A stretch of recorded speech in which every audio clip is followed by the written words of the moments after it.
Hello and welcome to episode 62 of The Imperial Truth.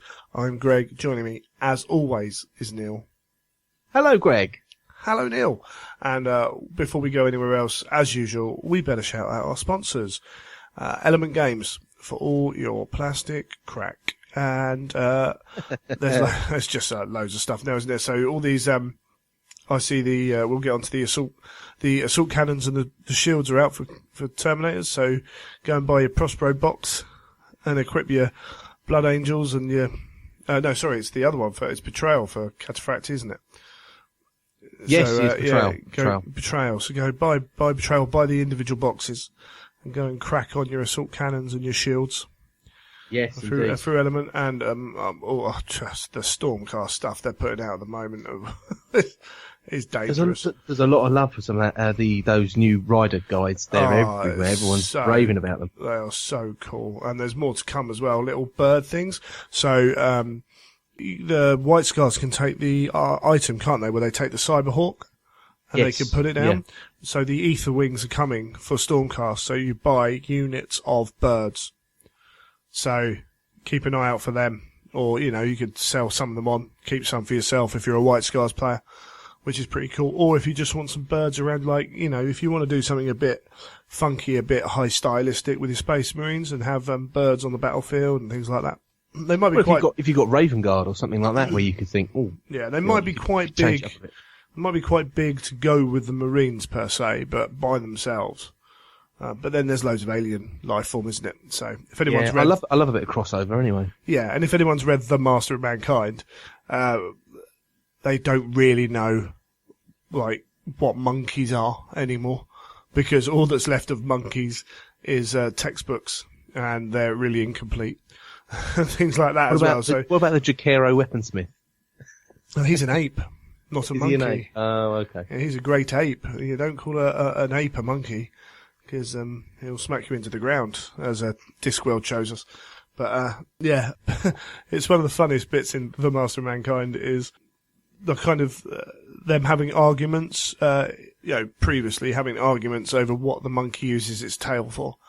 Some idiot suggested it was for hanging on trees, where everyone knows it was for attacking its prey.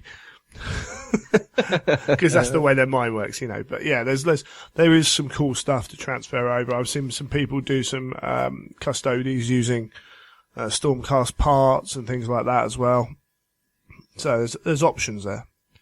And GW are bringing out stuff all the time at the moment. It's, I must admit, I'm always looking at the Age of Sigmar Age to think about what could be used or what could be. Well, particularly like the Bloodbound, the Khorne stuff.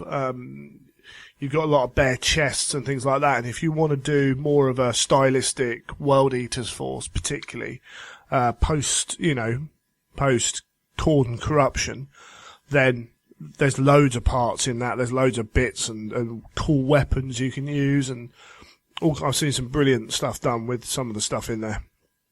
Because the scale's about right. These things are huge.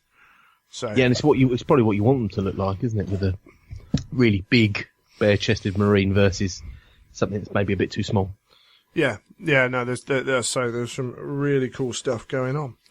But yes, and of course, make sure you go through the link on theimperialtruth.com. It's wonderful. It helps the show out, and it helps let them know that we are promoting them, which is what they want at the end of the day. Yeah, and of course, that's what they're looking for. And of course, I'm at work this week. I was progressing on the next event, which will be held at Element Games as well. So there's also the venue. It's something we only mention every now and then, but Stockport, I see they're doing a series. They're doing their own tournament series for Age of Sigmar. They have X-Wing events, 30k events, all kinds of stuff going on up there. So go and have a look at their calendar for what events there are up there if you're nearby as well. Yeah, definitely. Why not? And I'll take Lil Legend Studios. So Miles is a bit of a painting genius when it comes to airbrushing and getting commissions sorted and out to you as quickly as possible. So if you have anything planned or you need something painted, he's your man to go to. And he's obviously not only commission painting now, he's also doing painting tutorials and lessons, which you can take online and you can do it any which way. So if you've got any questions for painting or you want something done, give him a shout. And by the time this is out, I think he'll be married. So congratulations. Yeah, congratulations. So it might not be the best time to get a hold of him immediately when this show's released. Probably enjoying a honeymoon or whatever. But yeah, congratulations to Mars. Coolio. We're going to have on this show, we're going to have a little bit of talk about what we do normally with the news. We're going to have, now let me get this right, we're going to talk a little bit about Inferno, but it's not going to be a detailed Inferno rundown, because that's going to happen when we do the Legion reviews, and we'll get round to doing the battlefields as well of the 31st millennium.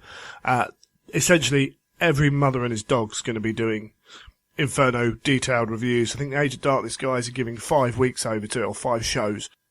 We could do it. I haven't played with the Space Wolves yet. I've heard stories about people who played with it, but they're stories. Some of those people aren't necessarily either playing the way that I would play the armies from the book. So we're going to leave that until we're a bit more knowledgeable, a bit more detailed. But we will have a little talk about it and go through it. I've read all the fluff and looked through the armies. And you've looked through the armies, haven't you? I've looked at the pictures, yeah. Exactly. So we're going to have a little chat about that. We're going to have Michael on again to do the first 2 Primarch novels, Guilliman and Russ. And we've also got Lex, who is Lex Head, is a name who's known various parts of the community. He is founder of Crusade Heresy and general all-round 30k lover. If you've been to an event in the UK, you've probably met him. He seems to be at Warhammer World a lot, playing big games. So that's going to be a little series on how you can contribute to the wider community in terms of breaking it down and showing that there are loads of different things you can do, and they scale from really easy up to, being a little bit more difficult. But frankly, there's a lot of space out there still, and just hopefully maybe giving some people some ideas. So hopefully that works. Otherwise, I've got a load of interviews lined up, and they're going to be for nothing. But, that's the joys of being a podcaster now. I'm sure it'll be fine. So, yeah, that'll be cool. And post announcing the winners of the competition, Neil is currently painting. Isn't that right? I am indeed, yes. So the winner, who was Jeff O'Hara, chose Corax to be painted. So I purchased Corax, and he is on the painting table getting several coats of paint at the moment. Should we just say that Jeff actually paid for Corax as well? Yes, he did, which was very good of him. Yeah, massive thank you to Jeff. Wanted to, to do that off his own back, which is brilliant. And yeah, well, he's going to get a quality model for it. Hopefully, no pressure, Neil. But yeah. Well, it's certainly an interesting challenge, because again, the beauty of this competition was that obviously I've been given something that possibly I wouldn't have picked. If I was thinking what Primarch I was going to pick next, it might have been something like Russ or one of the newer Primarchs. So painting Corax it's interesting because it gets your brain going in a different way.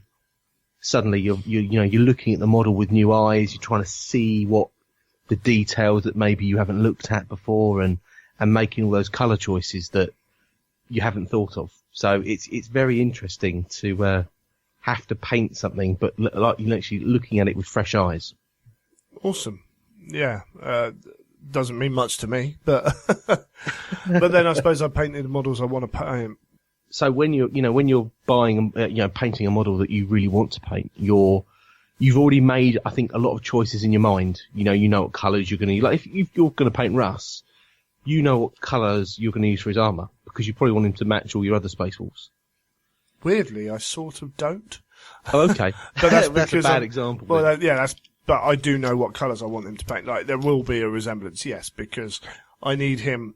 He's not going to be exactly the same, but he still needs to fit in with the army. Yeah. Yeah. So I'm making all different choices to that, because I'm looking at Corax thinking, well, what colour shall I do that? And what colour how shall I paint the black? Shall I use because although you might say it's just black and white, for me it's never just black and white. It's what shade of black, what shade of white, and that can be quite tricky to pin down in some ways. So lots of painting, lots of choices. So it's interesting. It's more of a challenge than I thought it would be, which is good. In some ways, though, that I suppose that flexes your painting muscles, but also how you look at a model. As you say, you look at them the same way every time, and all of a sudden you're being a little bit more challenged. Yes, definitely. Like things like obviously I'm painting the legs at the moment, so I'm looking at the leg detail with really really zooming in as I usually do. Yeah. But I've never looked at that in detail before because I've never actually had a Corax. Sure. So then suddenly I'm seeing all those details and going, oh yeah, that's got that little bit there, and okay, I could do that bit this colour, and so it's really interesting to sort of delve into the model. Okay, cool.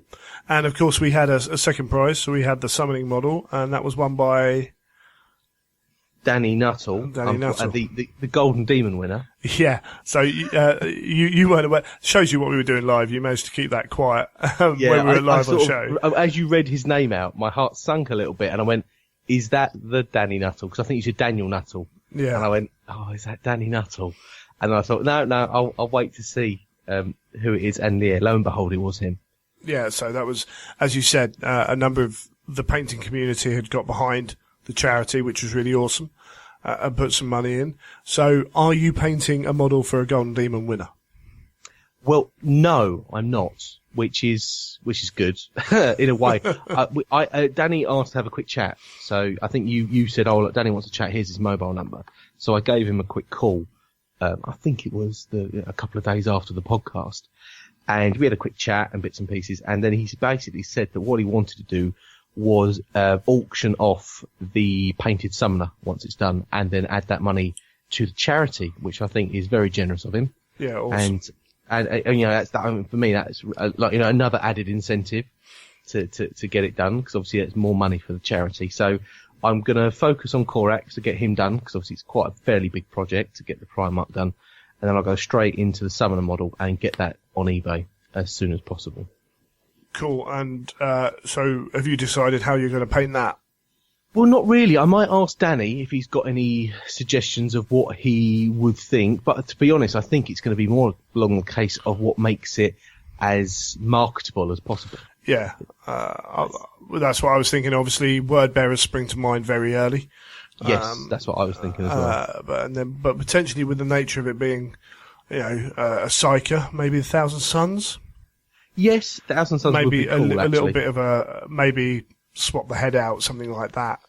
Maybe a couple of little bits on there, but who knows? Something to think about, I suppose.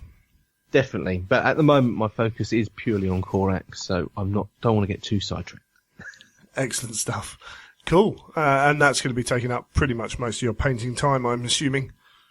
Yes, pretty much. I mean, I'm going to try and... My goal is to get Corax done for Golden Demon, which is in the end of May. So that's not a lot of time if you think how long it took me to paint Perturabo. So I'm going to have to motor on through. But also, the only benefit I have got is because I've painted so much black and white in the past, I think I'll be able to turn the colour schemes around quite quickly. Sure. And you're only doing one project? Yes, yeah. Well, primarily one project if you get it finished. Start on the summer. Yeah, exactly, yeah. No, focus on Corax, so get that done as quickly as possible so I can, I mean, with Perturabo, I took a few breaks here and there and did other bits and pieces, but it still was about, that 1 year I painted Perturabo, a Leviathan Dreadnought and a Magos. So that's not a lot of output for an entire year's painting, so. No, you're quite right. As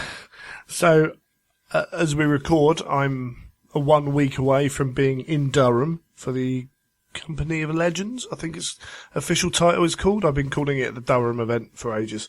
And I've heard a few people just call it the Durham event as well. Yeah, it's the way it is. I'm not going to go to Durham very often this year. Probably just the once. So it's definitely the Durham event for me. And I have a Knight Porphyrion with all of his armour plates still off. And all the plates now blue. And I'm going up and cleaning up the rest and then working out exactly what I need to do to get this finished. Plus, did you get all the leg strut thing fixed? Not yet. That will be resolved at some point, maybe. I'm very confident that it will be resolved. Just don't know how at the moment. We'll figure it out. It might be a case of taking it to the club on Thursday night and having some tools with me there and doing it there. It's something I could actually do at work, but I'm thinking I'll just get it painted first because it needs to be painted. I've got the Knight, so the Knight is like the major base coats on the Knight are done, like the main silver. Although I'm going back over the silver where I have so much armor plating, I was just like, it's just rather than like taping it all up, it's easier just to paint it blue and then go back over the silver afterwards. Yeah, I'd agree actually, because sometimes masking everything off can take longer than actually just repainting the areas you need to. And then it's that balance between time, because if you mask it off quickly, you're going to miss bits anyway and have to do it anyway. So I was like, you know what, go back and just smash it out with the brush. I've got a Castellax with a Darkfire cannon sitting here waiting, and I've left my because I've built him, and I'm going to use the plastic primer again because I've used it on a few things now, and it works okay. Is that the primer you spray over that you don't have to wash the so model? Build it and spray it. So I've done it for the Custodes Palladus and the Mechanicum Destructors I bought off Joe. So used it on them. Seems fine. We'll find out when I base coat them. Start painting them this weekend. But I've left it at work, and my Darkfire's here, so that's I'm going to have to start that Monday night and get that painted in 3 nights, which is going to be some going for me. And I've also got the 5 Myrmidon Destructors that I've mentioned already, and I've I remembered I had 2 of the Tarantula gun turrets. I've got missile launcher turrets that I bought second hand off someone, and they don't really fit with any way I can see myself playing my Space Wolves. So they've been requisitioned into the Mechanicum as a quick extra 100 points for a couple of them. Oh, fair enough. So they've been they're mainly red now, which I saw them as red, and it didn't even click actually that you were no, that they'd be for the Mechanicum. Yeah, so I've just got to decide exactly how much of the red to take off, but I don't want to take too much off. What colours to paint them. So I've got all that to do in about 5 days. So for me, that's quite a lot actually. It's quite a lot. So we're approaching the weekend, and it was like, oh yeah, Saturday night, me and the missus are going out. Oh no, okay, right. Oh, Sunday afternoon, Cavalier, Tunbridge Cavalier game shows on. I'll pop up that before I go to cricket nets, and all of a sudden that's an afternoon gone. Oh yeah, and then it's back to work. Oh yeah. So you never know. The brushes might make it to work.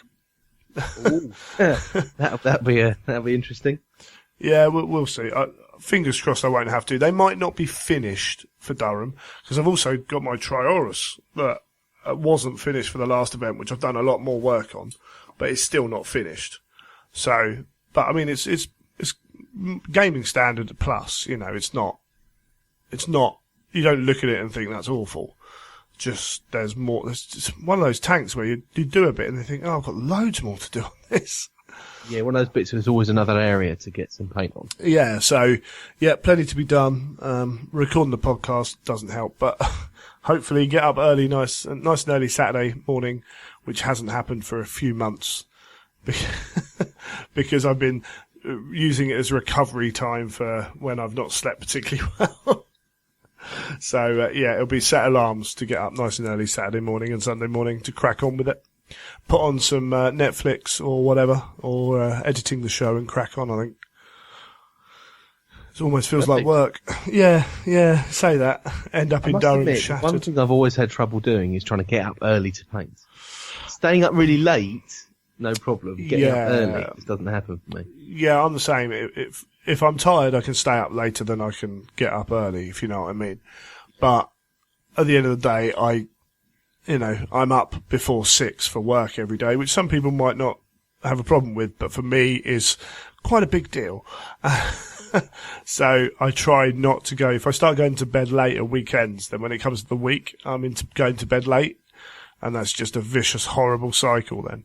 So, and Monday I've got to be in work an hour earlier and stay an hour later, as well. So it's like up before 5. It's horrible. So, so I don't want to get stuck into a rut where I'm staying up late there, because then I'll come home and just crash anyway. But yeah, we'll see. Try and not waste. Try and get up. Like if I reward myself with a cooked breakfast or something, go down the calf before starting. That might help. Yeah, it might help. Yeah, definitely. Yeah, groovy. Well, I think that's us lot talked about what we've been up to. We'll close this off, come back with the news, and talk about what's been going on.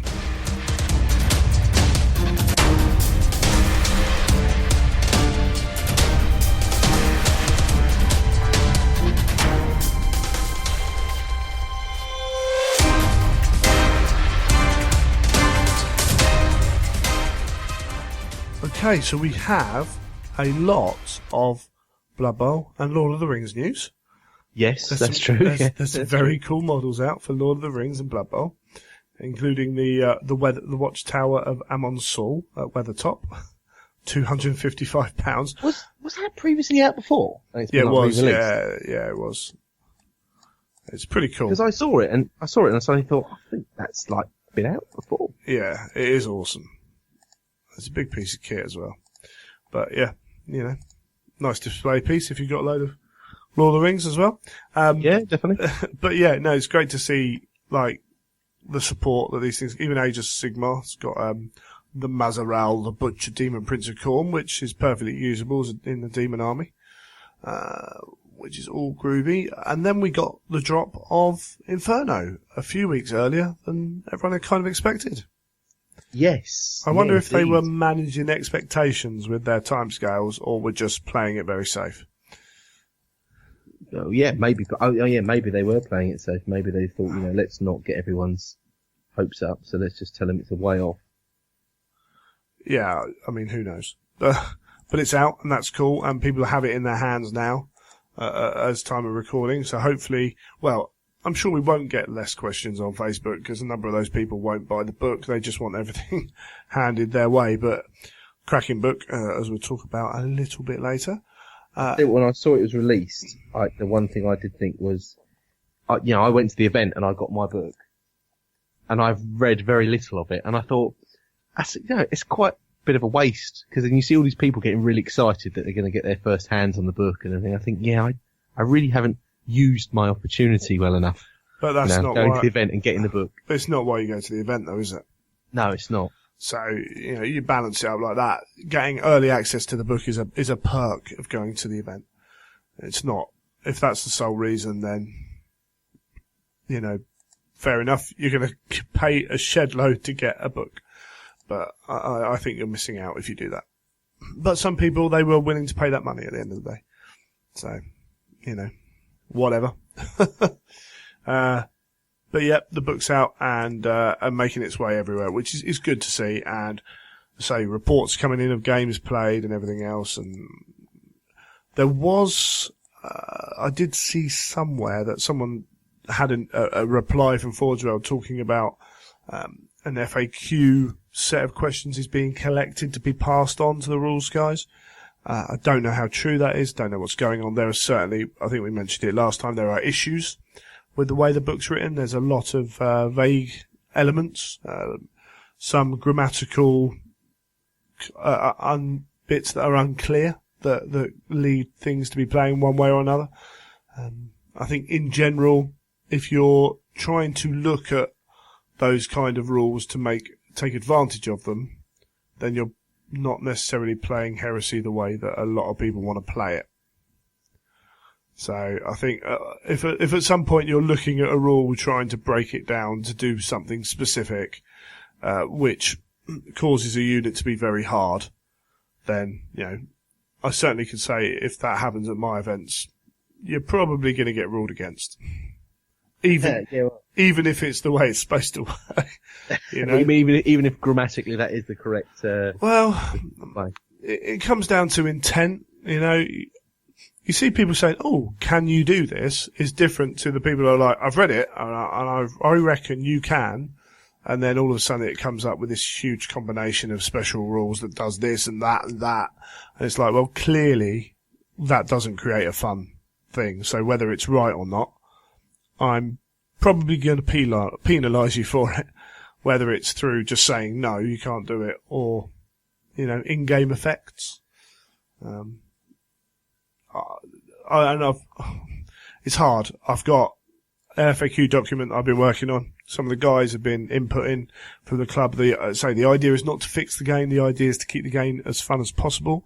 I'm going to hold off on the Prospero, on the Inferno section of it for a while, because I don't want to put out a rule and have it contradicted by an official FAQ, which then becomes the standard. But there are a number of things in there which you have to take a stance on. Things like the Warriors Metal for the Grey Slayers, about being able to run and or shoot. Charging after run and or shooting. And it leaves some uncertainty as to whether you can run, shoot and charge. However, it does appear to me, I haven't got the book right in front of me right now, but it appears to me that it's not written that way.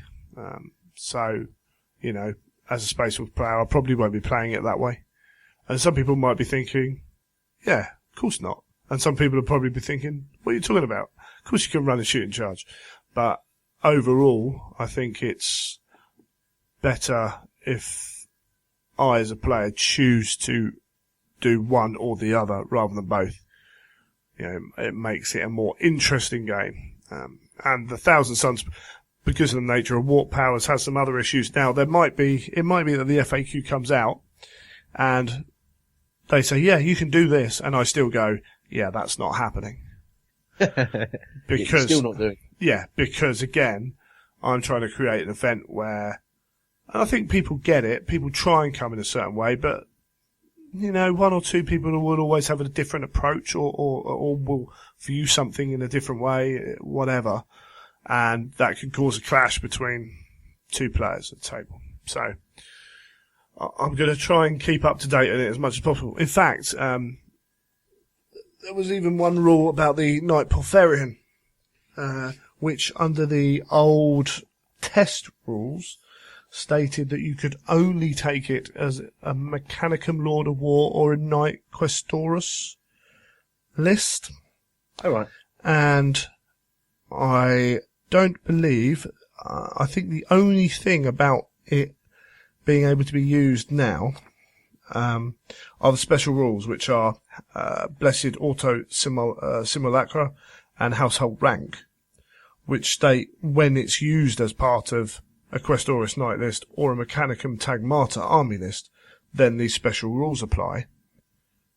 But apart from that, there's nothing to say it can't be used in any army. Now, without having to go through and scanning it all again, every single word, I made a decision a while ago. Some bloke said, can I use my Porphyrion with my Space Marine army? And I quickly read through it and went, yeah, I can't see any reason why not. So I'm actually going to have to go and double check, but I've made that decision already, and that person might have painted their Porphyrion rather than whatever else they need to bring. So exactly, yeah. It's all hobby stuff. So now, no matter what, Space Marine players can choose to bring a Porphyrion as a Lord of War. And at the end of the day, I don't see that as a massive problem, personally. It's not. I have to make it clear. I say, yeah, if you're going to want to go and win a game, I think there's better Lord of War choices you can choose. Exactly. Lord of Wars are where you can get some real heavy hitters, but there are also some Lord of Wars that aren't really that scary. Yeah. I wouldn't say the Porphyrion's the scariest. No, and I'm actually fairly sure without checking right now, that you can take it. But seeing as I've said that, I'm just going to allow it anyway, But that's what I mean, is like, I'll play to trying to keep the event fun. But that's what we try and do. And then the latest releases, because we are in the news. Yeah, we are. Cataphractii Iliastus pattern assault cannons and the Imperial Fist Legion Cataphractii Storm Shields. The ones that were available at the Weekender. Yeah. And, like, again, as we said, like, nearing the end of, like, all the last bits we saw. You know, we're on that catch-up mode now, aren't we? Yeah. Which is good. Is that just two? Do you just get two? Yeah, two storm, assault cannons for your Terminators. So if you want to model your other assault cannons, I suppose you just get the 40k ones and chop the barrels off and attach them to other stuff. To be honest, yeah, if you really want a cheap way of doing it, just a normal assault cannon would do, wouldn't it? Yeah, because, yeah, I mean, a lot of the options that you can change are vehicles anyway, aren't they? It's changing flamers and stuff, and a lot of them, the Terminators have them, and then your vehicles have them mounted, and actually chopping the front end off an assault cannon off any vehicle is not hard. It's not hard as a little bodge swap, so it's cool to have them out. But that was it, quite quiet for Forge World post Weekender. Yeah, I mean, like we said, there's a fair bit of other stuff out. Hopefully, we'll start seeing some of the. I can imagine some of the new Custode stuff is now probably going to start rolling through. Yes, let's hope so. There was news on the drop pod, or I say news, there was links to, again, Facebook responses and things like that, and someone, the mould got to the point where it needs to be redone, and then there's a discussion between, is that redesigned, or is it just a straight remold of the old one? And either way, it might not be made for a little while, which is a bit frustrating because Dreadnought Drop Pod is required, because I can see myself getting asked now, can I bring a normal drop pod? Well, actually, it's considerable size difference. It's a lot bigger. Yeah, so, you know, you really want a Dreadnought drop pod to represent that. Maybe make people making their own. There are ways to do it. That seems to be the most common thing asked for on Heresy trading sites at the moment. Has anyone got a Dreadnought drop pod lying around? But I've got two. Have you? Lying around. Lying around, indeed. Worth their weight in gold. I've got one sitting to be made, so I'm sorted. But yeah, that's pretty cool. There was some Golden Demon info, wasn't there? There was, yeah. So, I mean, I saw it pop up on Twitter, and a couple of the Golden Demon judges said, we've posted up some revised categories and some new rulings, and they posted up some new categories, and the rules for certain categories had been redefined as well. Sure, yeah. So, I mean, a little while ago, they completely simplified the rules, which was always a good thing, because they used to have a big long terms and conditions bit, which was overly complicated for a painting competition. Right. So they were still the same, but what they had done is they've realigned some of the categories. So things like if you had a Space Marine on a bike, that would have got into vehicle, but now that goes into single. And just a few minor alterations along those. Wasn't a lot of definition on the Horus Heresy stuff though. And no real still solid definition if a Primarch is a large model or if it's a single. I have a feeling they're going to start saying it's a single. Yeah. And start putting those into that category. I think that's fair. I could see the logic behind it, because if they're allowing bikes and things into single, then yes, you know, why would you not say a Primarch wouldn't be too big for that category. So it all used to be done on base size before. It right. used to be, if it's a 25 mil, it's single, anything above goes into monstrous, all that sort of stuff. But now, obviously, you don't even have to have a base on your model. So. Yeah, and it looks a bit wrong as well. Like, to have, like, a character who's just bigger than the others becoming a monster.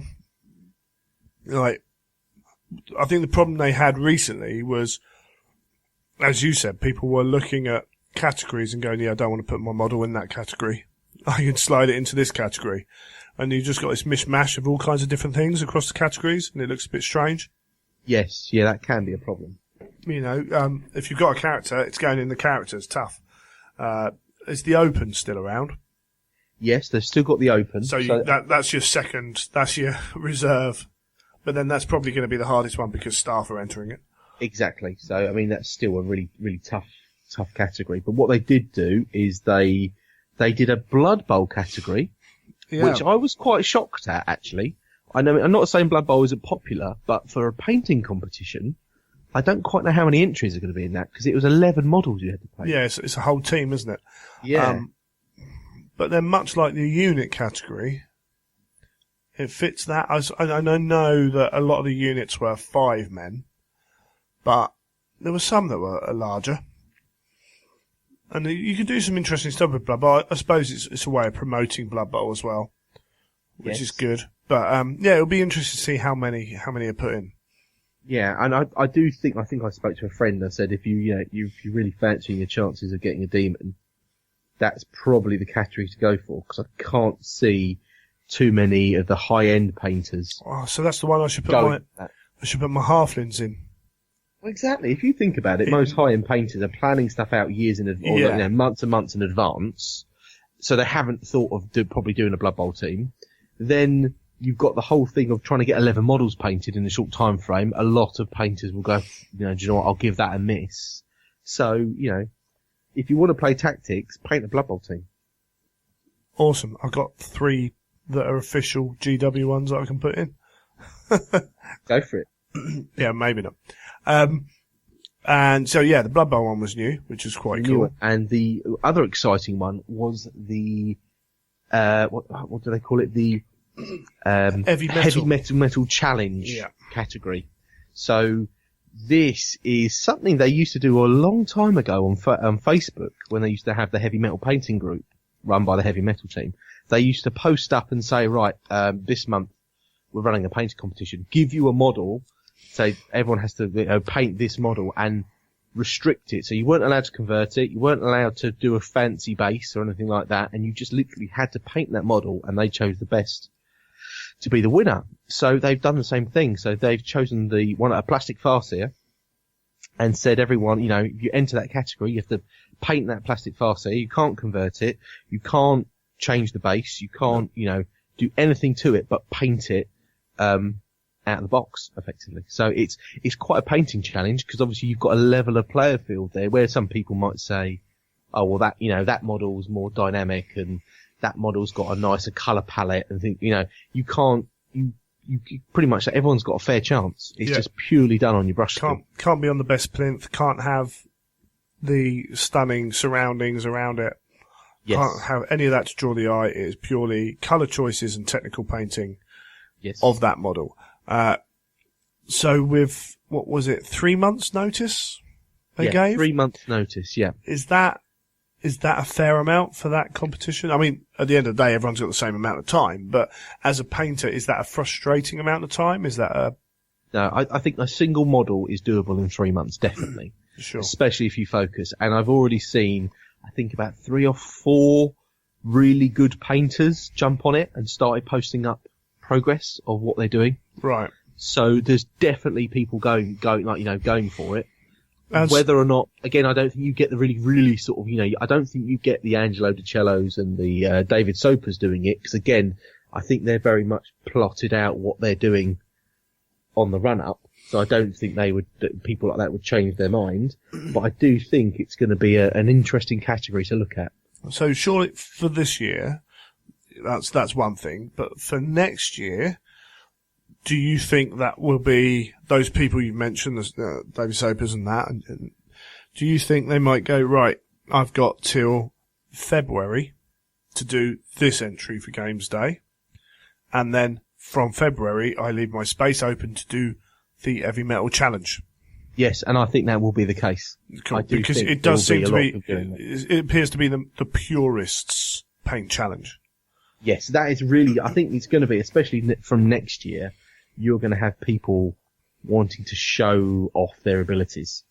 Because in some ways, it's a way of really benchmarking everyone and saying, right, okay, let's see how good you actually are. Absolutely, absolutely right. And we talked last year after Adepticon about the Crystal Brush Award and the fact that someone, it was a joint effort essentially, where someone had sculpted a model to be specifically painted for a specific event.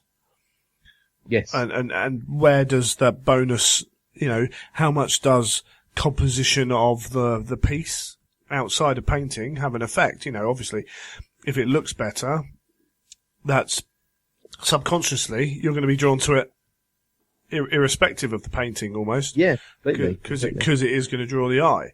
So yeah, all that kind of stuff is taken away. This is it got to be on flat back black base, no painting on the base at all? Yeah, which is brilliant as well. So it literally is build the model, put it together, put it in the center of the base, paint it. I think the rules must be mounted on the base supplied. There we go.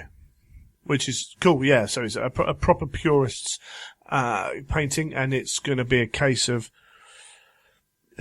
there's always going to be someone who's like, I think you're always going to get that person who's like, that doesn't fit my style, or that model doesn't suit my style, and that is, at the end of the day, no matter what you pick, you're never going to please every single person.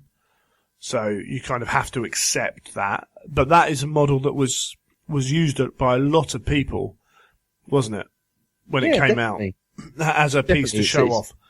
It's got lots of areas where you can show technical ability, because you can do crystal and non-metallic metal effects. You can do, you've got big flat areas for freehand, lots of panels to blend.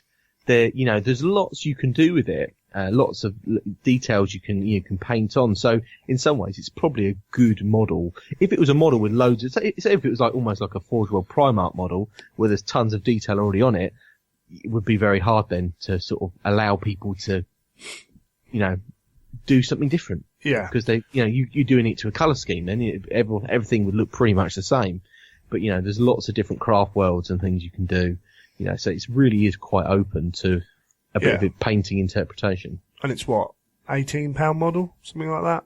Exactly, yeah. So and again, on a budget, some people go crazy with spending money on loads of parts and converting and plinths and, plaques. It's interesting because you went that way, and I'm looking at it like, are some people going to complain that they have to buy a specific £18 model to enter? And I know it seems strange, but because you can enter anything, so you could pick up something you already own, you could pick up something off eBay cheap, beforehand, potentially. Oh yeah, I mean, I spend fortunes on my entries. I mean, look, if you look at Perturabo, that Perturabo did not just cost me the price of Perturabo. I bought 2 Perturabos. Right. Yeah. So, already, I've gone over what you would think it would cost. So. When you do anything, I think to a high standard, you end up spending way more on a competition piece than you would do anything else. So if someone gives you a flat level playing field, you're just painting that one model. That's a great cheap way of competing. Yeah, it's really interesting to see that they have responded maybe to taking, and this is probably. I mean, they haven't said that this is going to be used anywhere else yet, have they, or anything? They've just made an announcement for. I can see it being for Games Day only. Yes, it'll be the classic. It'll be the main one only, I feel. Yeah, I mean, this is just us, spitballing here. We don't know for sure. But it does play into that effect that Games Day is almost Golden Demon Prime. Yes. And it's like the Olympics and everything. All the other ones during the year are, the nationals. Yeah, and there's still credit to be taken for winning them, but everyone secretly wants to win the big one. Oh, completely. And they've done something along those lines as well by naming the Slayer Sword the Golden Slayer Sword. Oh, right. Oh, I missed that bit. Okay. So excellent. In some ways, that would lead me on to think that they maybe are going to change the Slayer Sword for the classic to being a golden version. That it makes it a little bit more prestigious to say that that's what you've won, not the standard one. Yeah, it's easy for GW to kind of accept that because that's how people view it anyway. The Weekender particularly is a very limited amount of people can enter. You go to the other ones at the open days, slightly more people, but they're very specific in what they want as well. Yeah. Games Day's all about, so we've got all the tournaments now. We've got the painting competitions, like Golden Demons expanded. Got everything going on there. You know, a proper convention-esque feel to it generating. Quick question with the tournaments. They're calling those the grand tournaments. Does that mean it is the biggest tournament? No. Grand tournament sounds great. Right, essentially, I think the main reason tournaments get called grand tournaments is because they sound great. So, there is also the Warhammer GT, the Age of Sigmar GT is going on. They've had Heat 2 of it, or they're coming up for Heat 2 of it now, soon. So they've had Heat 1 of the big Throne of Skulls, was the old Warhammer GT. Right, okay. They've obviously just rebranded that. But what's bigger? An event at Games Day where 100 people are going to take place? I don't know numbers. Or an event that they hold 3 rounds where you have to qualify to go through to the grand final and then come back for the grand final to see who's the overall winner. Yeah, right, that's the prestige event, isn't it? Because you've got to qualify and then go on and win it as well. So, yeah, a grand tournament sounds good. Some people have done it. I always felt that a grand tournament should have a minimum number of players involved. Otherwise, if you're going to like a 50-player grand tournament and every other Warhammer tournament around that is 100 players, it doesn't sound very grand, does it? Yeah, but some people have done it on that. I've always felt that also a grand tournament should be very much a strict tournament. And previously some independent events have taken grand tournament and then allowed crazy rules. And it's like, well, that's, you know, grand tournament to me suggests that you are vying seriously for something. Yeah. But yeah, a GT sounds better than it distinguishes it because, as we said, they are competitive events. These are not best game votes times VPs scored. These are this many points for winning, this many points for drawing, this many points for losing, some extra points for getting army nominations, but that's it, and sports noms. But the person with the most points wins. So it does. I think GW probably use it in that respect, and this is a proper tournament where the person who wins the most games and scores best on the few ancillary things wins the tournament, rather than the other events where sportsmanship, writing your army list in a cool way, and all that stuff can actually make you win. But, I mean, you'd have to ask them exactly how they market their events or whether they put that much thought into it or what. Yes, yeah, definitely. But yeah, it's I'm only going to go up for the one day for the thing because it's, as I said, it's London Heresy the weekend before, and there's various other events going on. I'm manic with stuff going on at the moment, all the way up till the end of April, and then all of a sudden it's like London Heresy's there, so loads of stuff going on. So I'm only going to go for one day. People are asking me up for other events. I'm like, I can't commit, unfortunately. But yeah. And you'll be entering and winning your golden sword. Yeah, I doubt that. That's not the attitude, is it? I was talking to a friend, another painter, and talking about like Slayer swords and stuff, and even he said, there's a level that like sort of myself's at and he's at and things where we know how good we are and we know what we can win, and then there's another level above us where we're like, yeah, we're not there. we know we're not there. Right, it's the difference between being a professional and being world class. Yeah, exactly. Yeah. That's exactly it. Yeah, exactly. I'm probably Premiership, but I'm not Lionel Messi. Certainly not Lionel Messi. I think we can agree to that. But yeah, but you can strive and you can push and you can try, you can hope. Yeah, in some ways, it's. Like I said, I was talking to my friend about it. It's sometimes about having that killer idea. Because so many of them are based around a fantastic idea, and sometimes you think, I've just got to come up with that amazing idea and I could do it. Yeah, you've only got to have the thing that the judges want, that one day, haven't you? Yes, exactly, as well. Yeah, you've got to be, the thing is, you can do the basics. And it's, when I say basics, they're high level basics. You can get to level A. And as we talked about a number of times, it's not always just how well you paint. getting up a level. It's whether you've painted the style, the right colours that a judge likes at that time, whether you, as you say, you've got a story and you're more of a story, the killer idea as you describe it, all those little things. But, you know, and again, also, like, not many people jump straight to the top either. No, indeed, yeah. And if you look at people like David Soper, you know, he won his first sword like in the early 90s, and then, you know, took a bit of a break, but, you know, he was painting away for a long time. That's a long road he's been on to get to that level, you know.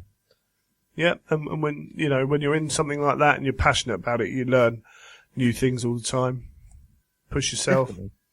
Yeah, groovy. Awesome. I think we're done for the news. We'll come back and we'll chat a little bit of Inferno.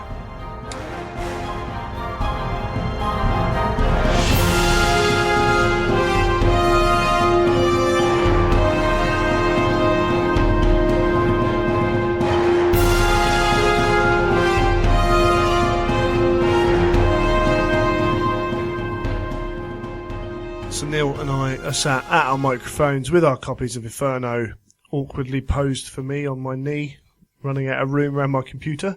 But we'll have a little chat. As Neil said, he hadn't had a huge amount of time to look through the background, but I managed to read it all at work. So we're dealing with quite a different story with Inferno. The first three books had the Isfahan battles. We've had, what else? We had the Primarch invasions and things like that. Quite either large battles themselves or battles covering a lot of different things. Inferno is the battle for Prospero, which essentially is a battle for Tisca City. It's one area. There's a little bit about the Titans that face off as well, but it's one city, it's one assault, it's one period of time. So that is very different and quite cool. Right, and it goes right from the start of, like, you know, the Space Wolves being told to go there, and then mustering, the how Russ and Valdor kind of act, and Valdor, you know, has to step back because Russ is put in charge of the whole operation. There are even some Sons of Horus units sent along, you know, to assist Russ. They get up to some stuff in the assault as well. But it's a very good, clear look at, particularly the first half. You know, the Thousand Sons don't really appear. You have the wolves talking about, you have them talking about how the wolves attack. And although these black books are written from an imperial perspective post-heresy, there is stuff in there, and has been in all of them to be fair, which tries to be as, they're written in a way of someone trying to find out the truth and write that truth, and not always being able to reach the truth, but making educated guesses. So there are criticisms of, in all the books, there are criticisms of the Imperials as much as traitors.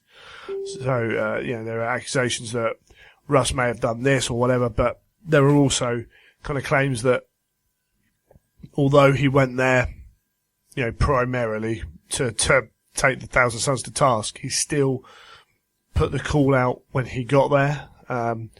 The Thousand Sons had sent all their fleets away and the majority of their forces on Tisca, and there was no answer. So that's only going to enrage Russ even more, you know. Not even a go away, leave us alone. There was just nothing, which all that does is suggest guilt, as it were. And so Russ is kind of left with no option. If no one's going to come and answer a summons to be taken back, then he's got to attack. And then it's just a lot of descriptions of small battles. So, as I say, the Thousand Sons are not involved for the first part of the fight. We have the Space Wolves literally just land and just go tearing through the city to the point where they even, like, they're on foot. Almost all of them are on foot, and they ignore various parts of the enemy army because they know that the second wave is coming, which is slower. And they're just like, yeah, we're just going to run on. And the Custodes, who in the end deploy in response to the Thousand Sons coming out attacking, them working well with the sisters. There's a brilliant piece in here where I think it's like a few 100,000 Sons come to face off against some custodians.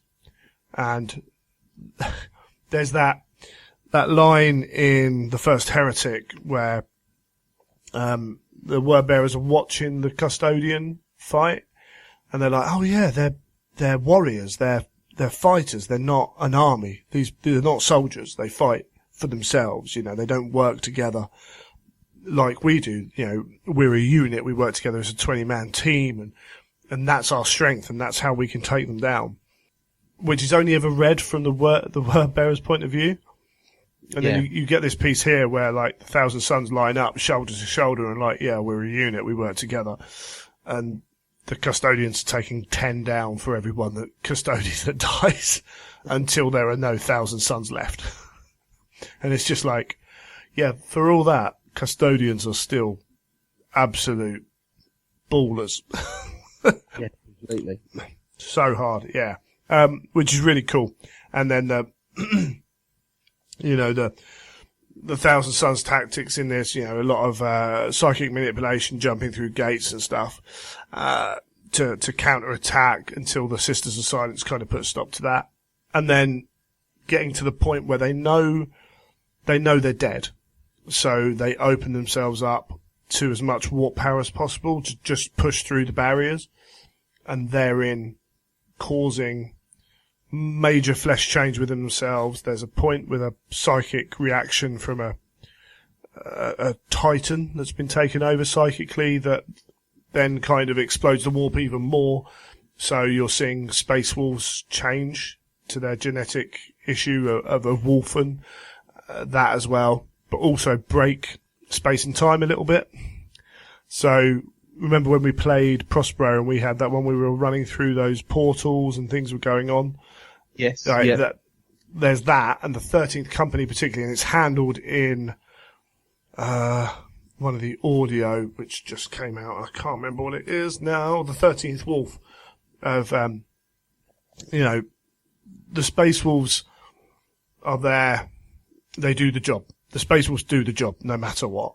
So it doesn't matter that they're putting themselves in danger by entering these weird time warp anomalies. That's where the enemy are, so they do it.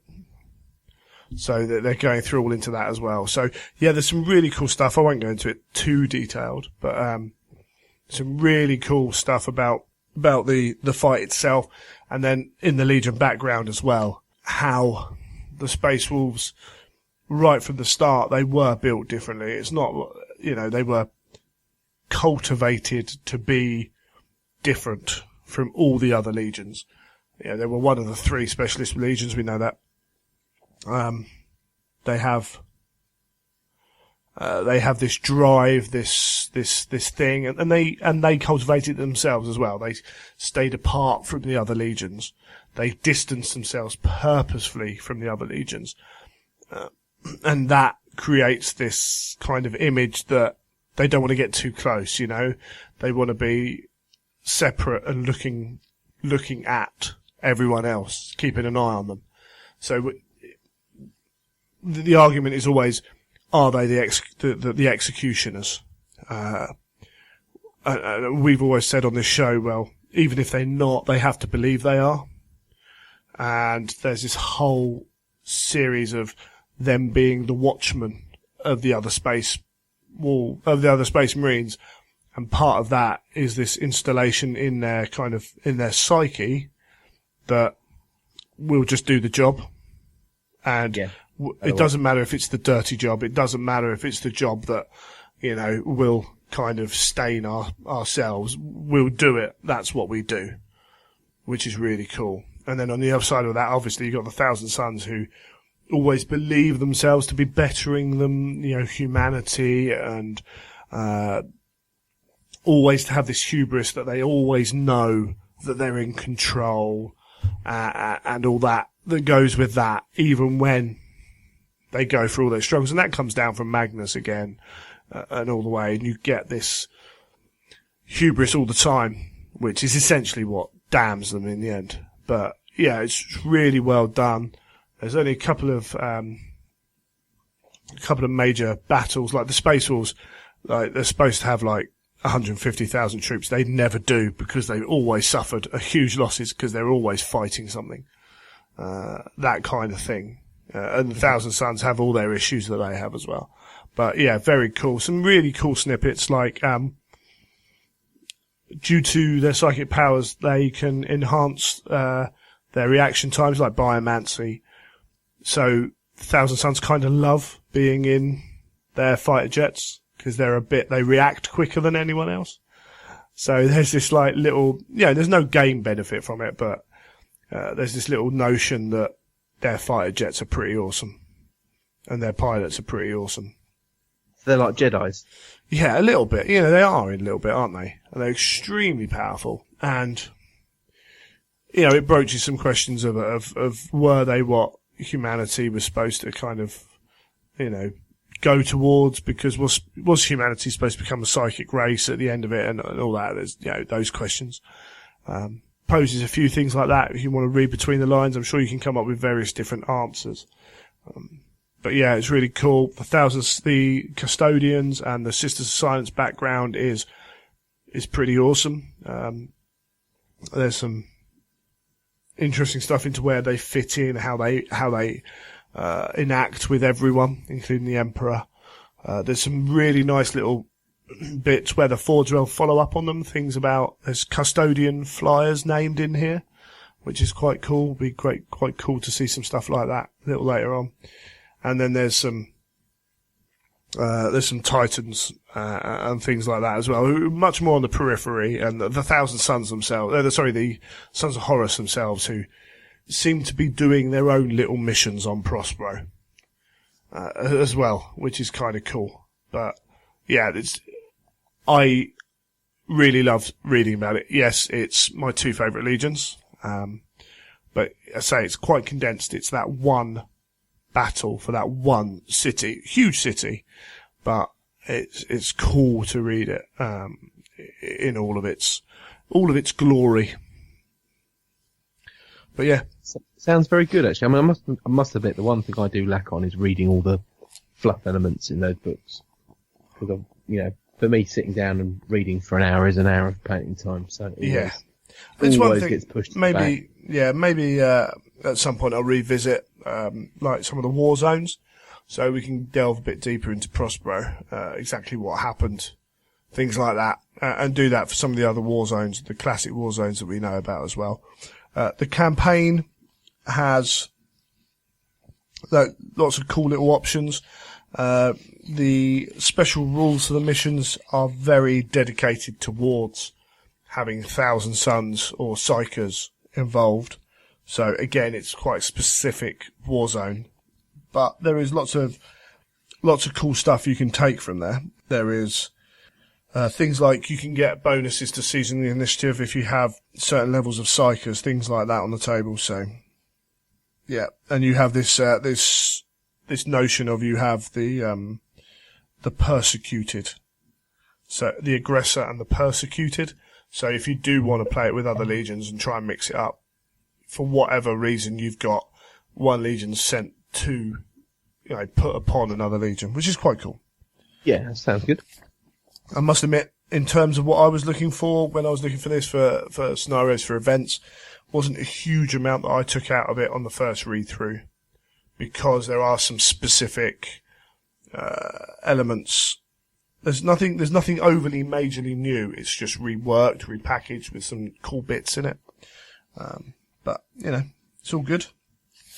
It's all gravy. Yeah, and then we're on to the legions. So, Thousand Sons. How much have you read on the Thousand Sons?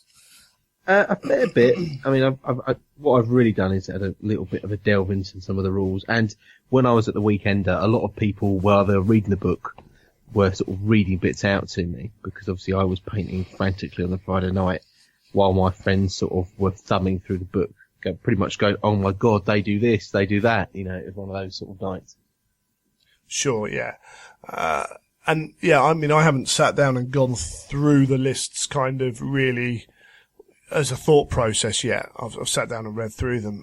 What we're going to do here is just maybe pick out the odd rule and the odd unit, and just say what we like. Because as I've said before on last episode, I really dig the narrative that's dealt with in these lists. I think they're absolutely cracking.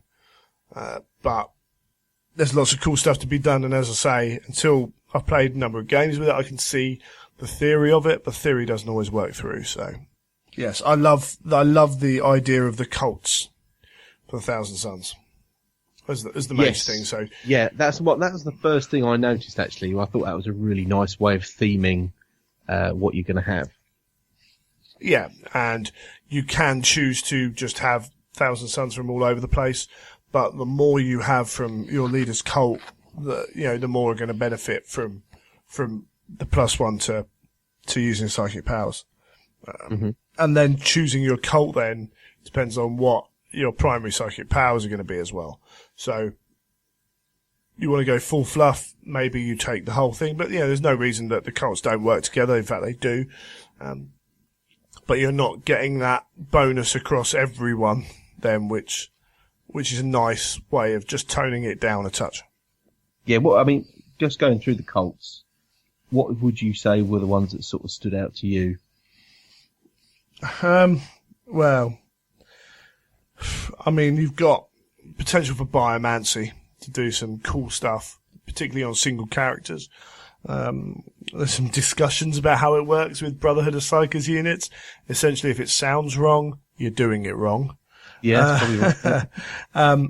The ability to get rerolls is always a big thing. So I think when you're looking at whichever one it is that gives you divination and all that, it's divination, isn't it, for all the rerolls? So the Corvidae. But I mean, unfortunately with 40k, there's one.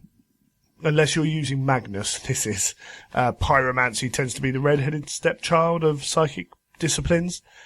It's pretty unsubtle, but also not particularly powerful in its unsubtleness. So the pyre I could see being the least used. However, if Magnus is throwing those about, it becomes a different story. Indeed, yeah. Yeah, yourself? Well, I mean, for me, the Kind Shield one sort of jumped out at me, because that's what my friends were talking about, because obviously the increasing invulnerable saves, suddenly you can think of all sorts of ways of making that very, very useful. Yeah, the Raptora, yeah. And this is one that's been discussed quite a lot on various forums and stuff. Yeah. I think that, there's a lot that can be gained out of these games-wise. And as I say, people will want to, I think in general people will want to take the ones that suit what cult they want to play rather than looking down the rules. There'll be a bit of a balance of both, I think. Yeah, I think so. Well, I hope so. Well, for me though, I mean, the way I usually write a list would be looking at the rules, looking at what units I want to take, looking at benefits. So I would be looking at, say, if I was, if I was taking a certain type of force, thinking, well, okay, well, if I combine that with that certain cult, that'll make that more usable in game. And you could do some really cool combinations, I would have thought, as well. So it's all quite cool stuff that allows you to theme your army. Yeah, absolutely. And also the big, this is the thing that I can't work my head around, is just how potentially the, whenever a unit within the Thousand Sons detachment suffers a wound as a result of a peril of the warp, the controlling player must immediately take a pinning test for every unit in their force with all the Legion Astartes. Now, to me, I can't work out in my head just how much that's going to influence the game. Yeah, that's true. So that's something that could be quite a big rule.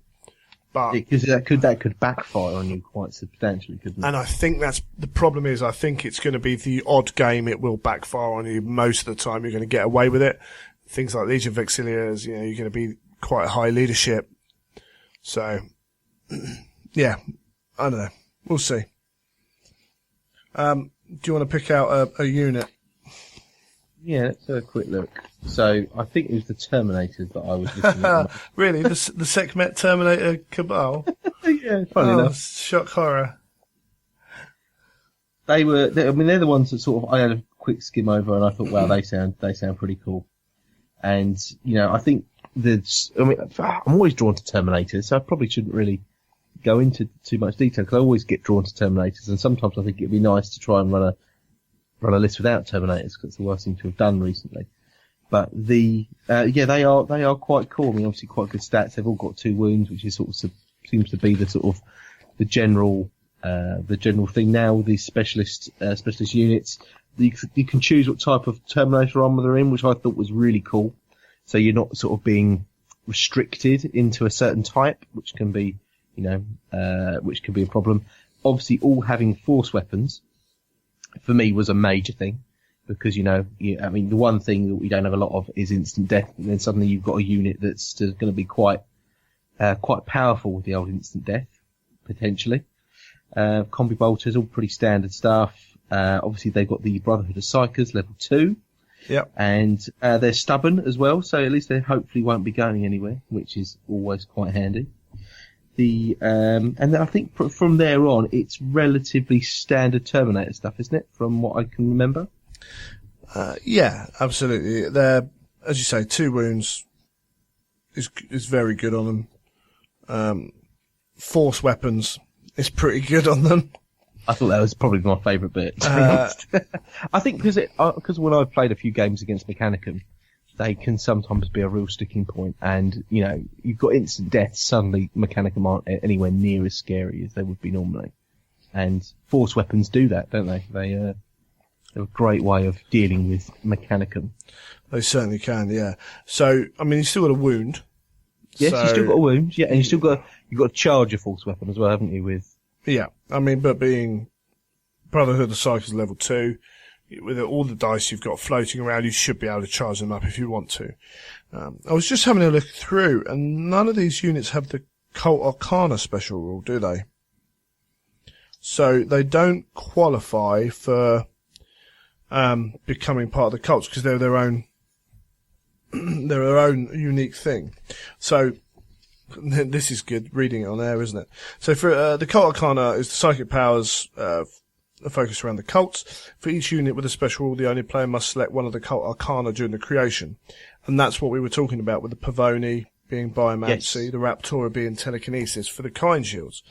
So the Terminator Cabal, they've got their 2 up, they've got their 4 up for Cataphracti, probably.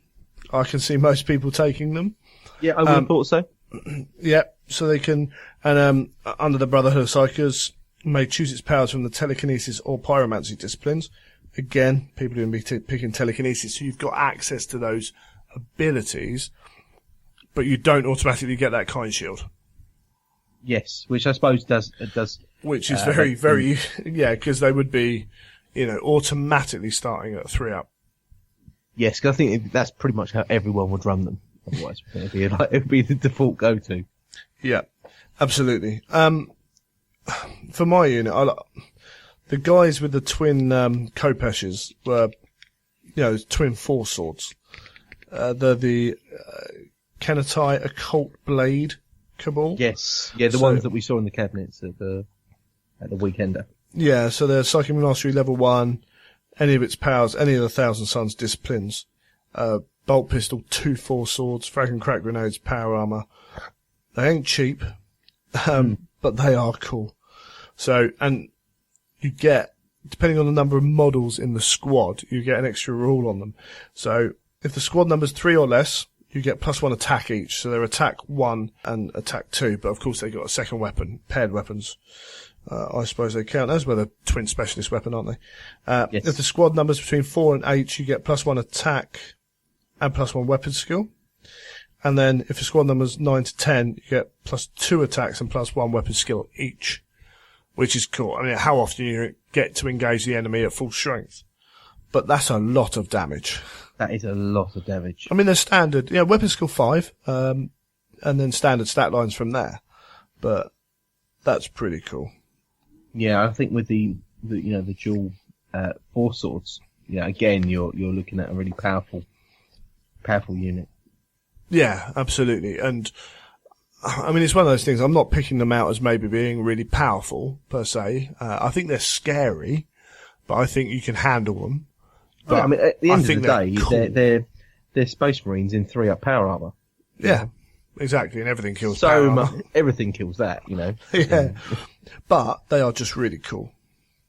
You'd have to be careful with them how you play with them, because you wouldn't want to. No. You know, I could see a stray Medusa shell causing them a lot of problems. Yeah, you want to somehow get them up the flank of an army so that you're restricting what can shoot at them. But then, of course, at that point, you're restricting what you can attack. So yeah, there's a balance to be had with them, but then that's not a bad thing. That is a good unit, in my opinion. Yes, exactly. Do we want to talk about, I mean, Ahriman's not the beast that he becomes later on in his career. But he's still I had some friends saying that he wasn't as, like, you know, as amazing as they thought he might be.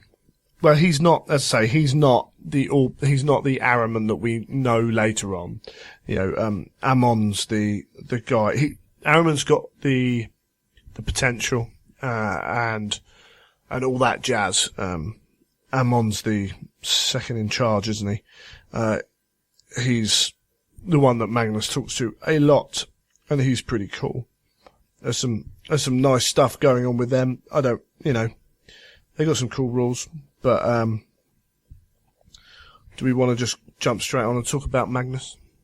I was just going to say about Ahriman. In the picture below, his foot, you know, he's standing on a space ball for the actual model. That foot looks as though it's really dangling in the air. Right, yeah. Yeah, it does a bit. Yeah, they put a box underneath him, but it almost looks like the corner of the building.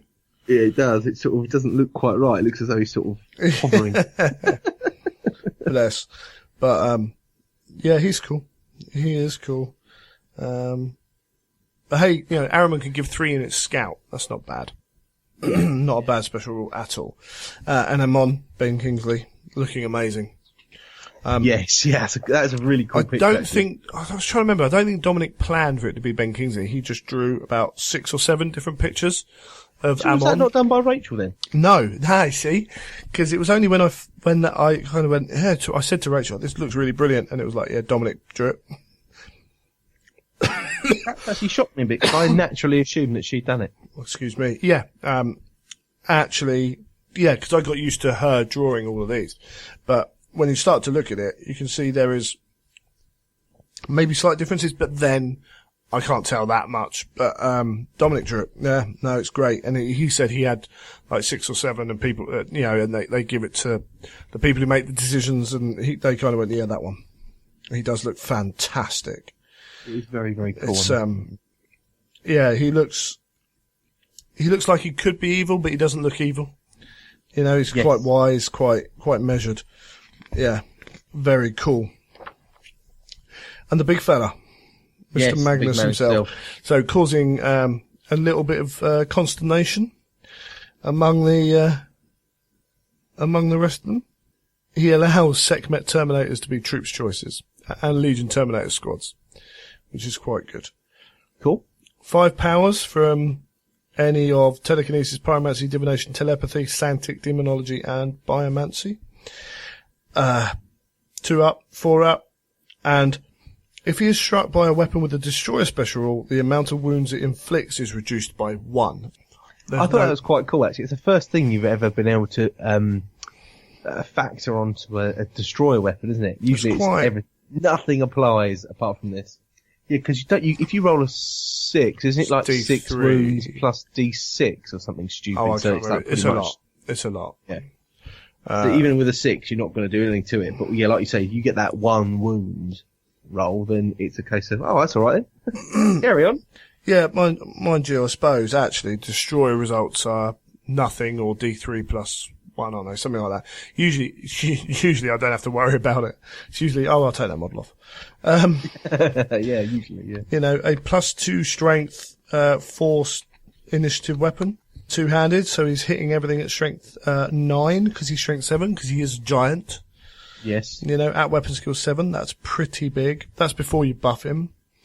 You know, a strength 8 AP2 D3 Soul Blaze gun at 15 inches. Yeah, that's cool. You know, they've all got good saves. Then you start to get into the kind of where he shines. So all models within range are assumed to be in line of sight for psychic powers. except if you're in a transport or a building, so no hiding behind something. And all such attacks have the ignores cover special rule. Cool. Which is pretty harsh, because you combine it with the Mind Wrath, which is when manifesting a witchfire power, you can use Mind Wrath. So basically, you increase its warp charge by 2, but you add 2d6 to any listed strength value, and double the listed range. So if your strength goes to 11 or higher, it becomes a destroyer spell. Yeah, that's pretty. Now, this is where... Amazing. Yeah. And the problem is not necessarily with the single unit targeting spell. You know, you could take fire, and you could load up on direct damage spells and hope to hit your strength 11 a lot, and you're going to hit it a lot of the time. But you're adding 2 to all those things, you're getting less off. You are getting them off because you're Magnus and you will, but it's taking more dice out of the pool. But then it's fair cost for doing what you're doing. The problem comes when you put him in a a drop pod, get him out of the drop pod, and then Nova something which hits everything within 18 inches. Yes. And potentially goes up to strength D. Now there's been discussion on, because Witchfire in this is bold. And some of those abilities, again, semantics about whether it means all Witchfires or the ones with Witchfire written in bold. I'm tempted to say this doesn't work on Novas. Just because, again... That is otherwise, that is ridiculously... And it could ruin someone's game within, like, the second or first turn. That's the problem. It can be a game over. It's not how good it is, it's how it affects the game. You could already just biomancy the heck out of him and send him into stuff, Now that's fair enough, you can do that. But to have something where, how do you stop a drop pod coming in where you don't leave it any space? But if you don't leave it any space, then even if that drop pod lands just in front of you, you're going to hit a lot of targets. So it's like, how do you defend against that? Okay, you can shoot it out of the sky, but realistically, can you shoot it and the bodyguard unit and Magnus? He's still going to do his thing, isn't he? He is, and then that's when he does his thing, and then half your army gets wiped off the board. Yeah, brilliant. Thank you very much. Turn 1 or 2 and take half my army off. So, yeah. But there's options. And then you've got a Primarch. Yeah, exactly. Yeah. To deal with. And he's already -1 to hit. Him and his unit. So yeah, he's a beast at the end of the day. He's only got 4 attacks, but again, they can be boosted if you want to go that way. If you want to leave him at the back and shoot stuff with him, you can do that. So he's very versatile. He's only 495 points. So you can fit to 2,000 point armies. Yeah, he's great. There's no doubt about it. He is great. And I think because he's got all those possible psychic powers, there's so many different ways of working him that he's a threat in so many different ways, I think. Yeah, whether it's boosting your own units, whether it's boosting him, whether it's just going all out damage, there's a lot he can do. And there's a lot of Primarchs that you look at and you think, oh, he's dangerous, but then you go, okay, well, I know what he does. I know he's going to try and get me in combat. We'll talk about one in a minute. From doing that. We're going to talk about one in just a minute, Yeah. So it's interesting. I might have to get Joe down the club, see if he'll proxy him up or something and have a blast, because I'm sure Joe's worked out a number of things you can do with him. But if he's got a bodyguard of Sekhmet Terminators, that's, it's a lot to get through. There's a lot of points in that unit. But where, as you said, where with some Primarchs, a lot of points in one unit can be restrictive. For him, probably less so. Now he's going to be rolling a lot of dice for, maybe causing perils, but is he? Yeah, no, definitely. I think he is. I think it'd be a Primarch I'd love to play with. I'd love to have him on the board because it would be interesting to see what he does. But if you're facing off against him, he would be always a bit of a, oh god, here we go, sort of scenario. Yeah, absolutely. So, I don't know. Yeah, when we see the model out and we really start to see him hitting the table, That'll be the thing. But I really do like the army list. I think it's a shame that it's not particularly well written. There are certain aspects of it which cause a little bit of confusion, but it's cool, from the Siren Dreadnoughts, Psychic Dreadnoughts to the Caslax, the Psychic Caslax. I mean, they're going to be pretty hard in themselves. Psi-controlled Caslax to fire your psychic powers through. Yeah, definitely. Did you need to make Caslax any, I mean, you can only have one in a squad, which is the relief. And they're attached, but yeah, they're pretty cool. There's loads of cool stuff. I really do like them. And it'd be cool to see some really fluffy armies turn up as well. Excellent. Right. Space Wolves. No one likes the Space Wolves. Why would you bother? So they've got their own Warlord traits in here as well. Specifically for them. As I say, they do work differently. Their +1 weapon skill on the charge is quite nice. Yes, something I'm probably going to plays into their style as well, doesn't it? Yeah, I'm probably going to forget that almost every time. That's almost, they call it bestial savagery. They're just overpowering you more than anything else. +1 to run and consolidation, of course, and probably the biggest one actually, potentially the biggest one, is preternatural senses. Mm-hmm. So you can ignore the night fighting rule. Yes. Just ignore it. So night fighting comes up enough, I think. It does. Yeah. And Night Lords can bring it down as well. Yeah, I don't think they're going to want to, because they're going to gain nothing from it against these guys. Because I'm almost thinking of taking like an 8-man las cannon squad. And can you imagine that night fighting when the opponent is like, you're in cover with a 2-up cover save, and then you're just seeing through all of that? Yes. It's In fact, I think, isn't it the Mechanicum have the Dinge sight, that sort of, that they have a similar sight, they have a similar thing, don't they, where they can negate your cover saves. I remember before trying to do something along those lines, going, night fighting, and I'm here, and then someone going, oh no, actually, and then going, oh damn it, and that sort of, that negating those sort of factors can be quite powerful sometimes. Yeah. So, those ones where you roll it up when the enemy really is struggling to hurt you. But yeah, we'll see. I like that. But also, you can re-roll the dice to determine which table edge outflanking forces arrive on. How many times you roll the wrong one for that. Cause you got a 2 in 3 chance of getting the side you want then on the re-roll. So that's awesome.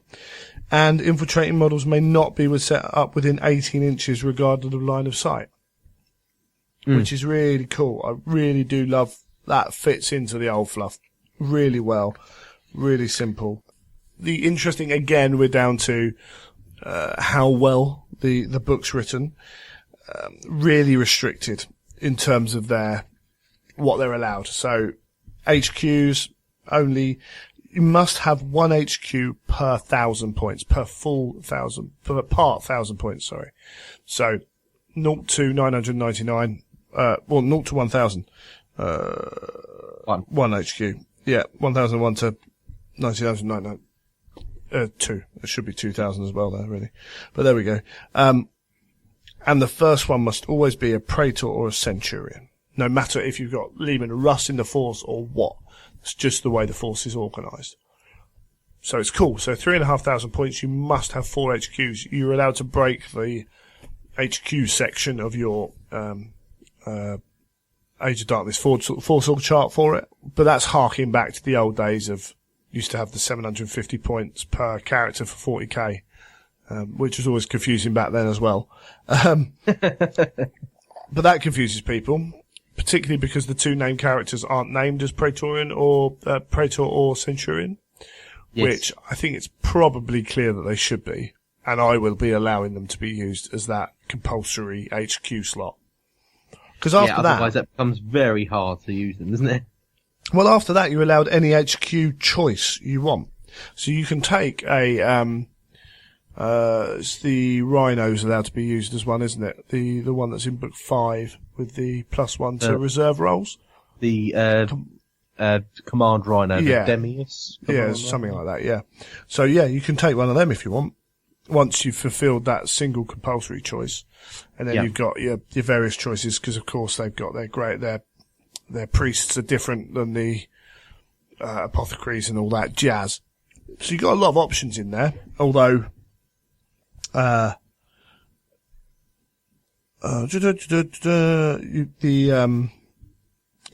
it says other HQ choices or console types may not be selected as compulsory HQs. And I think some people are a little bit confused with because you must take them, they're viewing that as compulsory. But it's not. Compulsory is specific terminology. So you've got to have one compulsory HQ. Yes. Then you must take more HQs. But they're not. More HQs on top of, but they're not compulsory. No, they're not compulsory. You just have to take them. Which is part of the problem with this book, bless it. And again, in the same instance, only Grey Slayer units may be taken as compulsory troop choices by any Space Force detachment. All other troop choices found in the Legion, Astartes, Age of Darkness army list gain the support squad special rule if they're in a Space Wolf army. However, you then get a discussion of, does this overwrite the right of wars which change what your compulsory troops are? Oh, yeah, that's a good point, actually. Because it says all other troops choices gain support rule, which, okay, so I can't then take, whatever in a troop choice as my compulsories, but if I take Pride of the Legion and my Terminators become compulsory troops, they aren't given the support special rule. So do I still have to take Grey Slayers? Yeah, good point. No, if I want to do, I personally would say that if you're taking a right of war on top, that then overwrites this part of it. I would say. But problem is there were some mumblings that it's supposed to limit the Space Wolves from having certain rights of wars, but that's kind of been passed back by various people, so you don't know how true that is. It's a little bit of a problem. And we'll see it again with the Grey Slayers with their, I talked about it earlier with their Warriors Metal, where can they run and charge? In fact, let's go to it here. Model with special rule may not voluntarily go to ground, but may reroll failed pinning test and may make charge moves both after running and / or after firing their bolters. So I think that and or is just grammatically poor, unclear. So if you read it as and may make charge moves both after running and firing their bolters, that still to me suggests that you can make your charge moves after you've run and after you've fired your bolters, not after you've run and fired your bolters. Do you know what I mean? And I know I'm saying that in different manners. What you mean, but if that was or after firing their bolters, I think that's very clear. Yes, but it's the and / or that gives you the but the and can still be used for exclusivity. Yes, but it's less clear. So hey ho. It is what it is. I'd say hopefully we're going to get a little bit more of a clear up on that. So, have you managed to look through the Space Wolves? Only very briefly, not in any real great depth. Anything stand out for you? Well, there was a lot of talk about the Grey Slayers packs, about how versatile they are, and I didn't go through them in great detail, but I do remember a lot of my friends saying how useful they would be. Because you've got so many options and you can retool them out to do what you want them to do. So these could be your assault marines, your tactical troops, your whatever. I was looking through them. I haven't even started to make up these units yet, but you get 10 for 125 points. 1 in 5 models may exchange a close combat weapon for a power fist. So that's power fists, not on sergeants. Yes. Which is really useful, we talk often about 30k has a lack of flexibility. Well, This is one of those instances where you've got these options for hiding these weapons in the squad rather than them being on the sergeant. Yeah, because it could always be that problem. Yeah. Where the sergeant's got it, right, challenge the sergeant, right, sergeant's dead, right, now I'll just chop through the rest of the squad. Absolutely. Happily. So, you can do this, and this also harks back to the old Blood Claw rules as well. Back in, there's the before the latest editions of the Space Wolf Codex, where you could take 4 Power Fists in a Blood Core force. Well, in this one, if you take a 20-man Slayer unit, you can have 4 Power Fists in the unit, and the Huskell, the champion, may also exchange his close combat weapon for a Power Fist as well. So you can have 5 Power Fists in a 20-man unit. That's very useful. Yeah, or I think probably more likely is 4 in a 15-man unit, which is pretty cool because only one of those you can target. Yeah, exactly. And then if you position your models well, as most people will, then you're protecting those Power Fists to get to what they need to get to. Yeah, definitely. And these are troops choices as well we're talking about. These are compulsory troops choices. It's not like, they're Terminators, well, they've all got a Power Fist. These are guys that will be normally, most probably tactical squads get a bit ignored, and then you've got 4 Power Fists rolling up on you. Yeah, so you can't get the heavy weapons in this squad, but, you've got, so for every 5 models you can have a combi weapon, a Power Fist, a Lightning Claw, a Hand Flamer, a Plasma Pistol. So actually you could take 4 combi melters. Yes. In a 20-man squad. So again, you've got a bit of when you're talking about redundancy and variance in a unit, this squad can provide a lot of that across what they're doing where other tacticals can't. And as I say, that's before you get to the Huskell himself. Even before that, so any model in the squad may take one of the following options. So you can take a bolter, a combat shield, a heavy chain blade, or exchange their close combat weapon for a power weapon.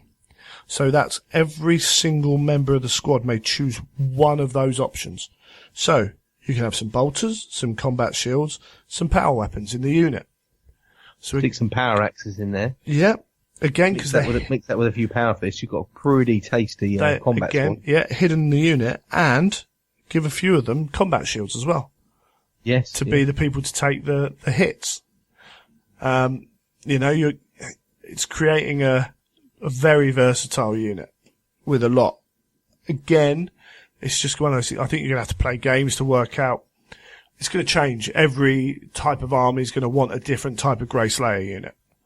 And I can see Space Wolf players just having loads of Grey Slayers for different configurations.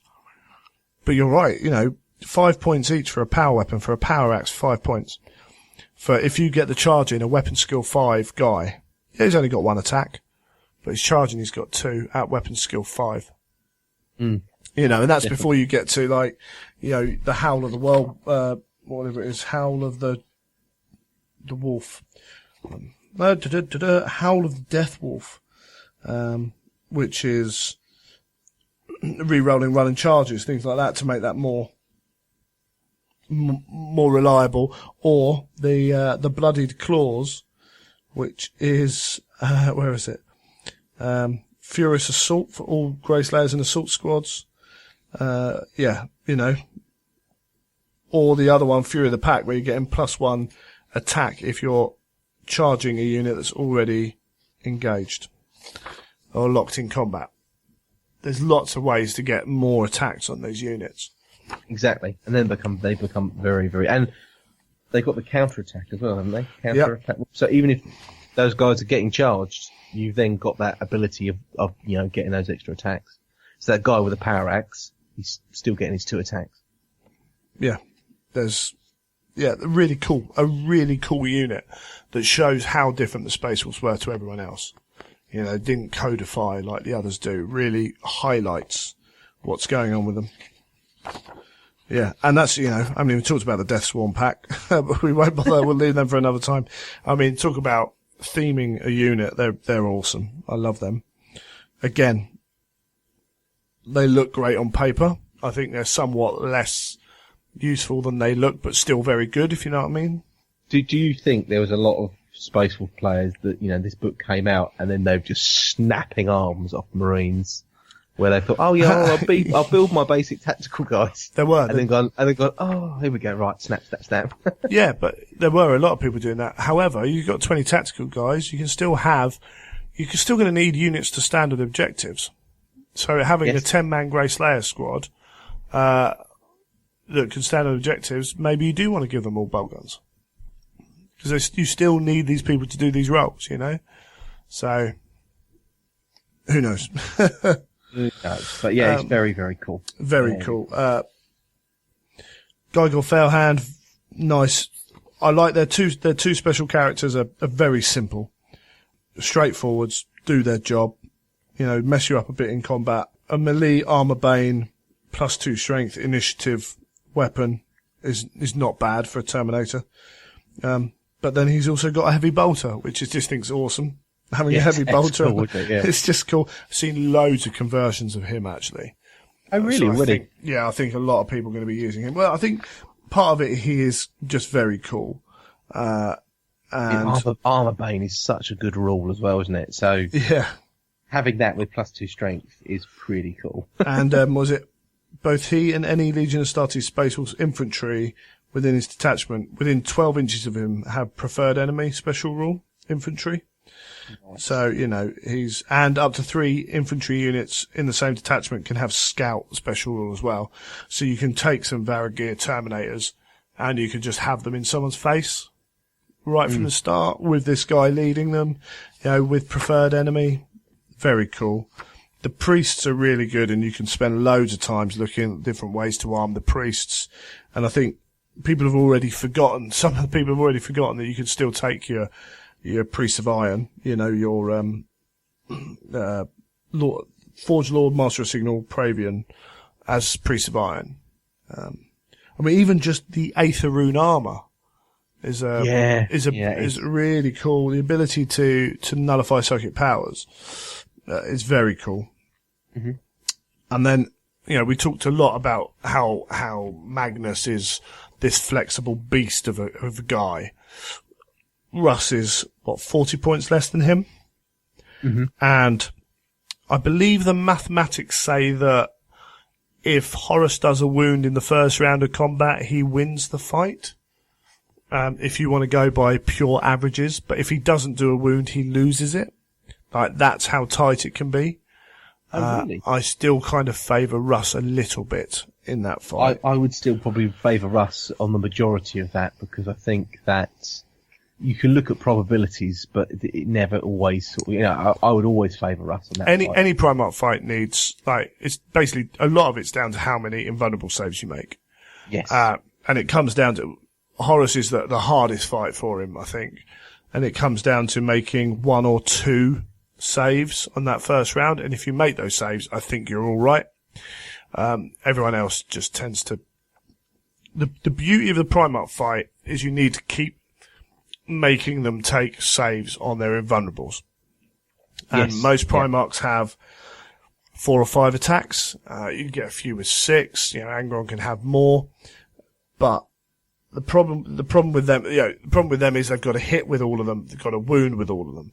Russ has to get 1 wound through to do D3 automatic wounds at AP2. Right, that is huge. But again, you can roll 1 every time you do it. You can roll 3 every time you do it. But it's that constant, there's some more saves to make. There's some more saves to make. And the fact he's -1 to hit if you're in base contact with him, -2 for the second round forwards.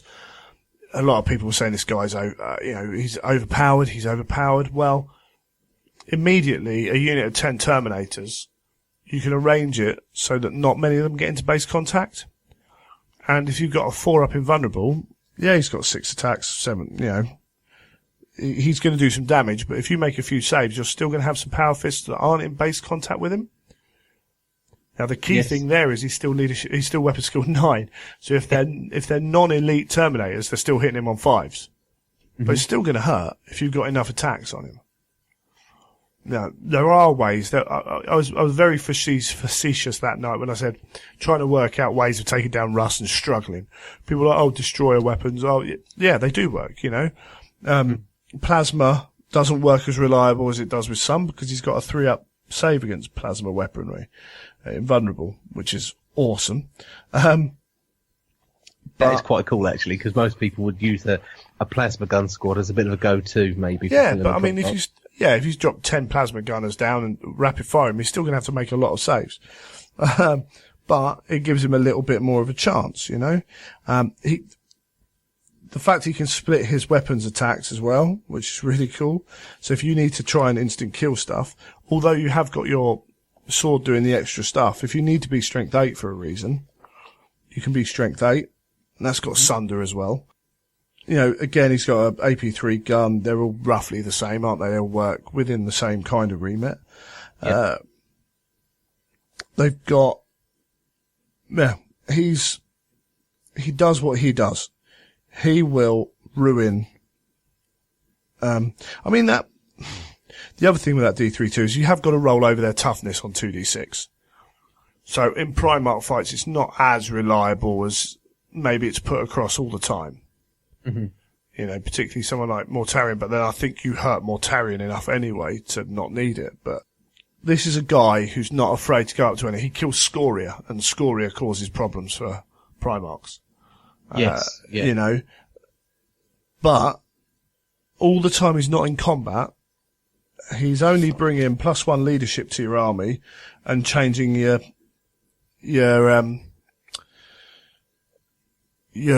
force organisation options a little bit, and 1 Howl of the Deathwolf.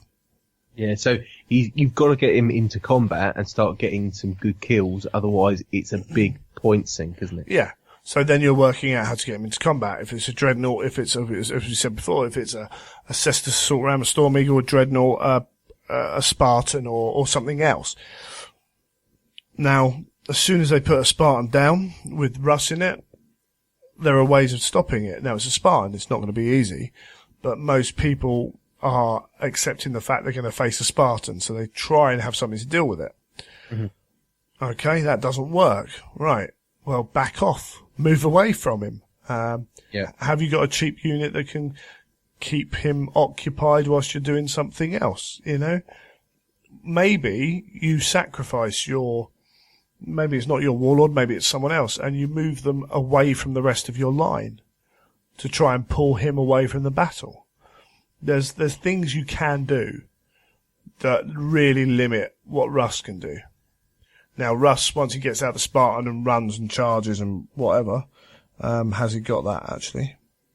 Don't think he has. He doesn't have Warrior's Metal. So, he's got Night Vision, Counter-Attack, Hunter's Gate, Preternatural Senses. But yeah, you know, he's still going to be charging after stuff. He can still re-roll a charge once in a turn, which is pretty awesome. Yeah, you know, he's a beat stick designed to beat other Primarchs. And that's fair enough. Because, as I said, you know, he's got to believe he can beat Primarchs, he has to be roughly able to beat Primarchs. Yeah, and I think, like for me, whenever I used to run Ferris, it was always bring him down in a Charybdis, so you could deliver him to where you wanted him, and then he could cause a bit of havoc. And I think, yeah, Russ has got the same thing. You've got to get him to where he needs to be, whatever method that would be. But then that also sinks more points into that problem, which means that then there's a lot of eggs in one basket. And if you can deal with that, find a way of stopping it, or, you know, just allowing not to kill anything too expensive, then actually you've got a lot of points in your favour to do something else with.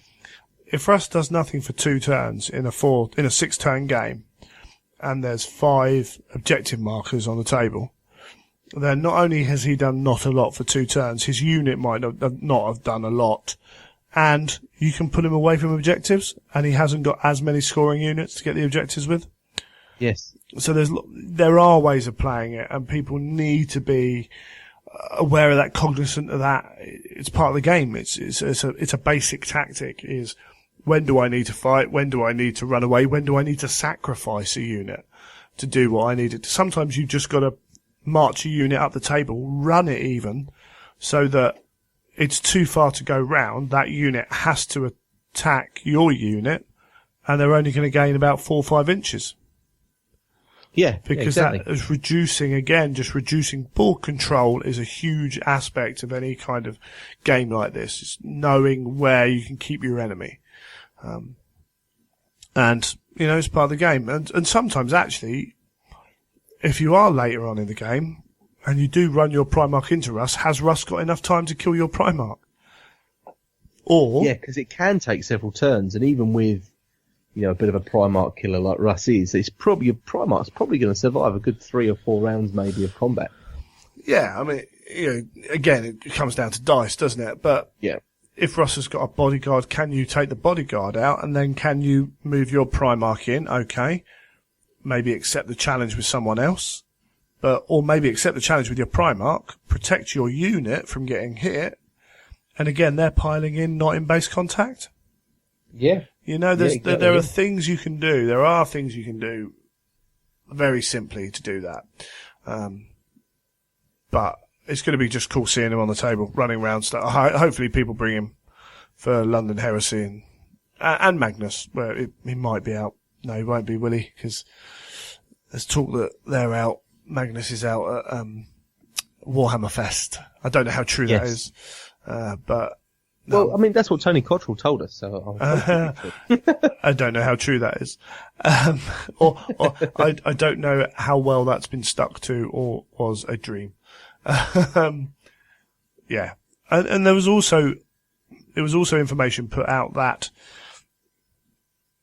because we've seen a lot written about Russ and how powerful they are in the Space Wars and Thousand Suns.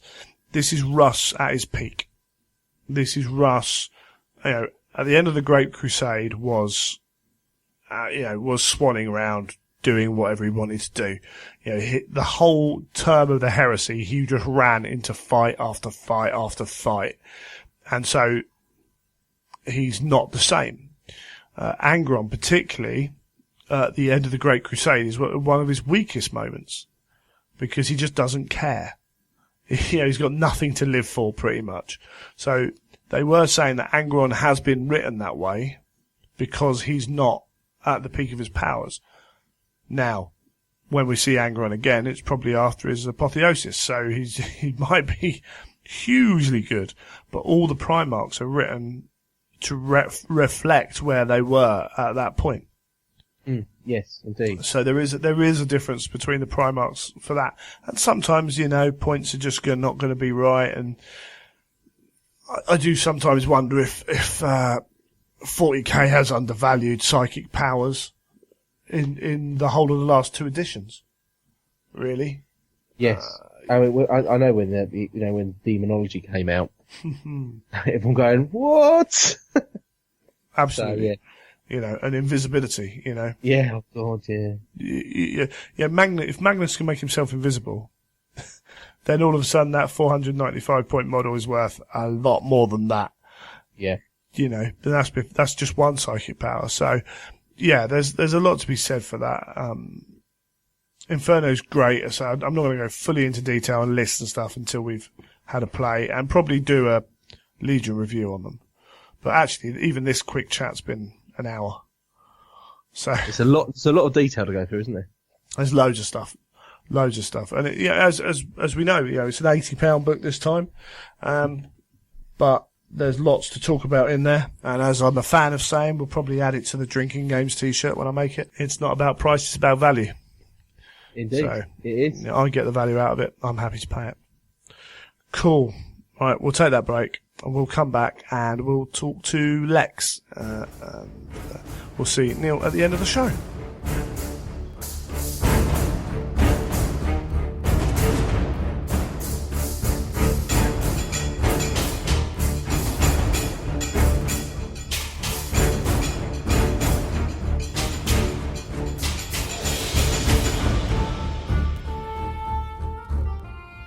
Joining me now, we have Lex. Do you want to introduce yourself, Lex, in terms of your heresy name? I'm Lex. Most people know me as that, bizarrely. I'm from Crusade and Heresy Facebook group and have been playing Heresy now since the outset, if not a bit before. Hopefully, as most people seem to recognize me by name rather face, I can hopefully get a voice to add to that as well, which should be quite good. Yeah, absolutely. That's one of the things about the Weekenders. It certainly helps me put a face to a voice or a name or an internet presence, which is always good. Absolutely. So you were interested in the Heresy before it was the Black Books, is that? Oh, before it was cool. Absolutely. I'm some sort of heresy hipster. I've been playing 40k since Rogue Trader now, so one of the old school. But yeah, I was I can't remember which Marine Codex it was, but I got a bit of a inheritance, and I thought, they've just brought out some Mark III Marines. I'll do some test pieces on some Beakies, which I've put together, and I'll make myself an Imperial Fists force for set in 30k period. So made Custodes, made Sisters of Silence, kit bashed all of it, because, I thought it'd be a different way of playing a game of 40k. And then after that, Black Book started coming out, and it spiraled from there. Awesome stuff. Have you been in the hobby long? Have you? So Rogue Trader. I cut my chops back then when I made, I think it was down in Southampton, and we were all doing different kinds of Marine chapters, which all had, it rhymed with Marine in some way, shape, or form. So there was Tangerine Marines and the Green Marines and all sorts of idiocy like that. But then eventually dropped into playing Wolves. And haven't really looked back, apart from a sojourn into yellow with my Imperial Fists. But played many different games across the years, like Titanicus and all that. And so really, really keen to see that coming back, which is going to be soon by the looks of things. Yeah, absolutely. Can't wait for that myself. And when Forge World dropped the Heresy, was that must be in it, on it at the weekenders? When the Heresy came out, I got a reminder on Facebook just recently, the last couple of days, of posts which you've put up, and I had one which I shared with a few folk, which was for the first weekender when they first put it up as a something interesting, coming, a new way to experience the Heresy, and so that was a must go to. The Black Books, when they started coming out, I just picked up the first two books of Badab, and really, really enjoyed those. And the slightly new direction that they were going in with the books. And then, book one trail came out. Astonishing. And from there, very much hooked. Although it did mean that I had to completely redesign my army. It was completely illegal for playing 30k, but making more models, that's half where the fun is. Yeah, absolutely, too right. And so, as you said, your name's linked quite heavily with the Crusade and Heresy Facebook group, which is one of the more organised, bigger ones, independent ones. So Crusade and Heresy, Crusade and Heresy came about because there was a gaming group back in Swansea when I was living over there called Tea Makers and Wound Takers, and we were very much a group which did lots and lots of games, lots of everything, and people started to drift off around the place, but there's still lots and lots of that feeling of your bunch of friends from around that painting table, which they used to have in GW, and that's coming back these days. But that feeling of the paint table gang, the bunch of friends who'd banter around a table, who'd talk about models and all that they're doing, have the games and everything like that, and then drift off down the pub. And it was that wonderful group of people who I wanted to share my 30k stuff with, but all my pictures of my models kept going missing. So I started up just a separate page called Crusade and Heresy for putting more pictures of my models up there. And then the Weekender happened, and at that point there weren't actually that many Facebook groups sort of dedicated to the Heresy era and all the stuff that was happening around it. So as I was going around and trading for the first Heresy event dice, between me and my friend Tom, we managed to get about 50 of the things. And if anybody else has got any more, I'll gladly take them off your hands.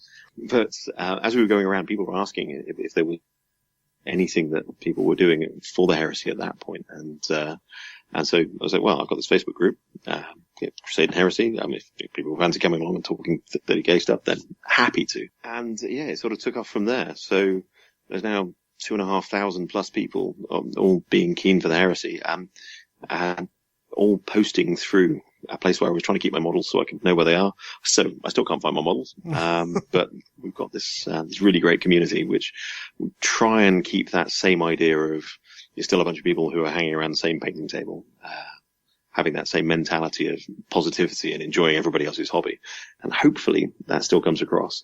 With that many people, it does get a bit diluted, unsurprisingly, but we try not to mod too much. We try not to sort of dictate rules or anything like that, and just let people be people. And because of that, it's got this really sort of positive vibe to it. Or at least I think it does anyway. Yeah, absolutely. I think there's a certain amount of, as you say, self-regulation, and if someone on there is acting in a certain way, they're kind of called up on it by quite a lot of the people on the site as well. In the right way. There are always going to be the odd person that joins a group and finds it's not to their liking, but that's part of the process of what you've got. But you're right. Actually, at the time, I distinctly remember when I found out about the First Expedition forum was being this place where like heresy was really talked about, and it was quite. That's why I started this podcast, because no one was talking about it. It was still very, very kind of underground. It was like, oh wow, you play Heresy too. But I mean, did that kind of explode from that first weekend then, or was it a gradual? Yeah. It really did, because one of the other things about it was that at that first weekender, nobody had a Heresy army. Because it had only just come out. Nobody had really had time to put anything together. Somebody brought along sort of a knights list and other bits and pieces, but it really was a case of I think it's called the Blood Games these days. The gaming room there had a couple of sort of exhibition games and the big scene in the background and everything like that, but there was nobody else. There weren't that many people playing, which meant that when you've got all sorts of rules and scenarios and things like that, which they were putting on, it had this great feeling of people getting together and wanting to see games and play games. And I think it's grown from there. So having those conversations about the books, about the games, about the artwork, about painting, with so many different people, because you've got a painted army. You're playing games. You're talking about the books. Saying to people, you don't want your dice because you only read the books. Oh, that's great. Happy to take it off your hands, but happy to talk to the books as well. It means that as a group of people, it's been one where all of the various different aspects of the heresy have been talked about. You have the books, you have the black books, black library stuff, the gaming and everything like that. And so because of that, it's a sort of whilst there are other areas which are either specific to Legion or specific to just painting or that sort of thing. Everybody's welcome to talk about and do anything and everything that they want to, which I think makes it fun. Which it's a game, so yeah, more fun I think is definitely the way forward. Yeah, absolutely. Once you lose the fun in it, there's not a great deal of point to it, I feel. But you're also obviously you from what you were saying about being in Swansea, your group was kind of close, trying to get games together and everything else. And I've seen you at a number of on the Friday before at Warhammer World or wherever, playing big games and going out. Has that grown as the Facebook page? Yeah. So one of the things about the Swansea Gaming Group is that we now are all over the world. So our chances to get together to play 40k, 30k, Blood Bowl, Malifaux, anything else are few and far between these days. But we've still all got very close ties. And so one of the things that I like to do is to put on games, arrange opportunities for people to play. So yeah, we with the Fridays and sometimes even Thursdays as well, organising games where people can turn up, scenarios, background, missions, all sorts of things like that. Just so that they have those options of playing different games against different people, or even people that they know, so that you've got more chances to get together and enjoy this hobby. I mean, one of the things which I put on Crusade Heresy was we've got a map, a gamer's map, and sites, which is essentially just put your pin in a Google map and say, I'm here in this area. Is there anybody else around who wants to play games? And it's become this worldwide map with people from sort of 4 different continents, 5 different continents, looking out for each other, playing games. And the UK definitely a hotspot, but there's folk down in Australia, there's France, all the guys over in Sweden, the States, all over the place. And I do have a plan. I want to go back to that worldwide event at some point. So I think if I start planning for next year, for the Friday, and then to get other games which are going on around the world which will affect the outcome of that game. I think that could be a lot of fun. So, yeah. No, absolutely. And with Facebook, with the forums, with podcasting now, there's an even easier way to reach that many people than even 5 years ago. Let's say the extent we got, the ease that it is something that's brilliant. So as bizarre thing, just to think it's been only 5 years, but it's also been, wow, we've been doing this for 5 years now, and I find that duality a bit shocking at times, but yeah. It's fun to get people engaged still, and there's always new people coming in. So all the Prospero stuff, all the Charlotte Cowth and everything like that seems to have galvanised a new wave of people coming through, and I'm really quite enjoying that new vitality which people have brought to things, and sort of trying to harness that in the right direction, which can be difficult, but definitely rewarding. Yeah, absolutely. And it can be difficult to harness the old boys as well at times. Even more so sometimes. Bless them. I think you're right, because one of the things which I try to do is occasionally, about once, maybe twice a year, I'll throw in a competition of some variety and try and put prizes on it and everything like that. I don't know if I should do it more regularly or anything like that, but it's trying to get people engaged with it. So last year was a prime example. All you had to do was to write a mission. Simple as that. Write a mission for 30k. And Andy Hoare and I would then sit down, review all the entries, pick which one was the best, and the winner would get a ticket to the Weekender. So, boom, there's £75 in your hand to go and play 30k. Yeah. And we got 3 entries. It was the most bizarre thing. And I'm trying to galvanize people into doing things. I thought I'd make it as easy as possible, but yeah, I'm not sure why there's that reticence at times. Because with painting competitions and things like that, I can understand that people might not want to. But when all you've got to do is put pen to paper, or finger to keyboard, So, more competitions, more ideas, more getting people engaged. I'll keep trying. Yeah. I mean, I must admit, sometimes I'm that person that thinks, oh yeah, I'll do that, and then just never happens. Sometimes whenever I know certain character types won't enter anything that requires they will pick the best, which is always one of those things. It's hard to reward. You don't want to always just pick something random, because then you're like, people phone it in, so it's a hard balance to get. But I mean, that's good that you're taking, a proactive step still on the forum after these years, to do that on the, Facebook group. Are you involved with the Titans Owners Club as well? Because I know you've got quite a few knights. I own a Warhound as well, so I am in the Titan Owners. But was that Battle Bunnies, was it? My Warhound I purchased when I told myself the first time I get a bonus big enough for me to buy a Titan, I will buy one. And I got a bonus just big enough to buy a Warhound, so I bought myself a Warhound.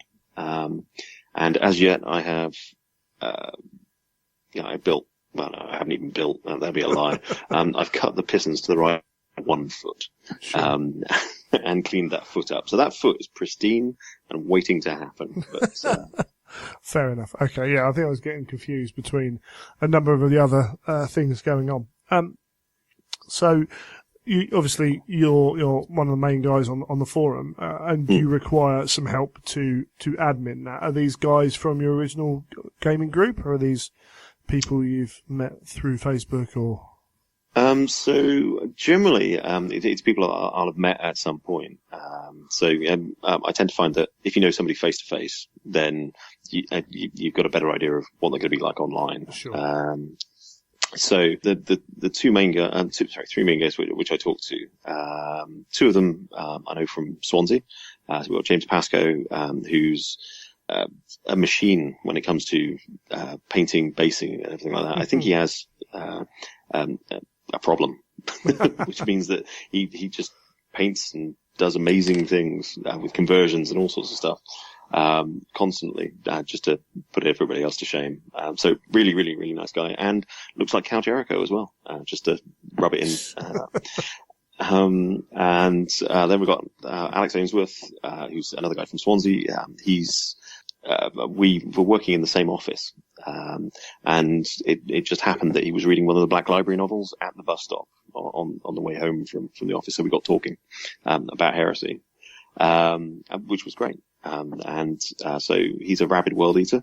I make jokes constantly about how there are obviously teething rings in the front of his rhino and all sorts of stuff like that. And his answer to most things is more chain axes. So I do have a conversion which I want to do at the moment, which is to get the Malachi Malakason's Goblin Hewer, sure. And replace all of the axes on that with chain axes, which I think will be a lot of fun. It's like, this is my gift to you. Yeah. What he then chooses to do with it, I don't know. Mount it on the front of a rhino. Yeah. Okay, too right. Yeah. So as you say, so having that actual real world connection makes it easier then to confer going forwards, to understand each other that little bit more. Yeah. But I mean, as I say, I mean, there's guys that I've met online and we talk and we get on and everything like that. And then when you meet them in person, it's like, wow, you're exactly the person I thought you were, which is great. And I think it's one of the things that the heresy gaming groups and people who do the background and everything like that, the painting, there's a degree of honesty there. Most people, as far as I can tell, have no pretensions. They don't want to be something else. Sure. They don't want to be the person who just wants to win or anything like that, which I rather like. So it's part of why with tournaments and things which I've been to, one of the main things which I seem to find is that they will have a narrative element to them. It's not just you'll turn up, you'll win, and everything like that. I've not been to Throne of Skulls ones or anything like those ones, but it's just been really easygoing. Everybody's enjoyed it, and I mean, at a 40k tournament, which I would have been to previously, every single person I played would get the best sort of best player vote from me because everybody has been that cool all the time.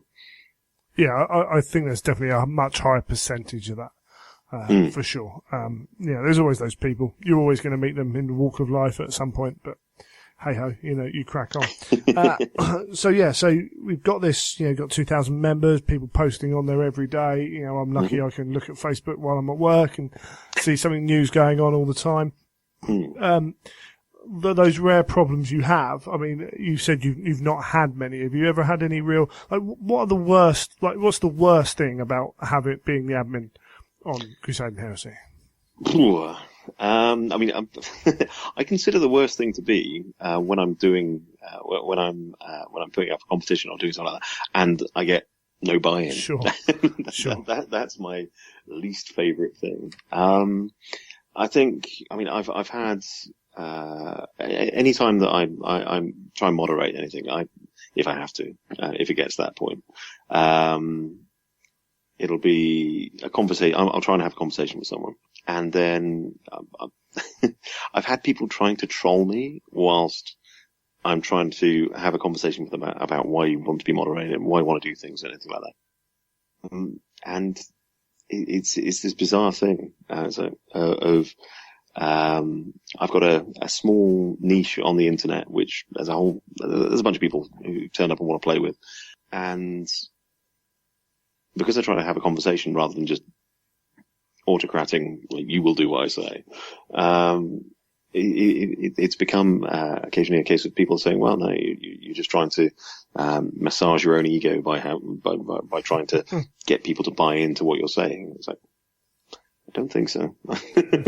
I'm just trying to be a reasonable human being, but I think that's one of those odd circumstances of the internet where you don't always, because you haven't got that face to face, and people use the internet in different ways for different reasons, that they're not always going to be engaging in the same way that you want to, which is a shame. I think in total, of all the people who've been there, I've blocked about 2, maybe 3 people, in 5-6 years of it going. So, and that's always been with a caveat of, okay, cool. If you don't want to play with us in the way that we're like that's fine.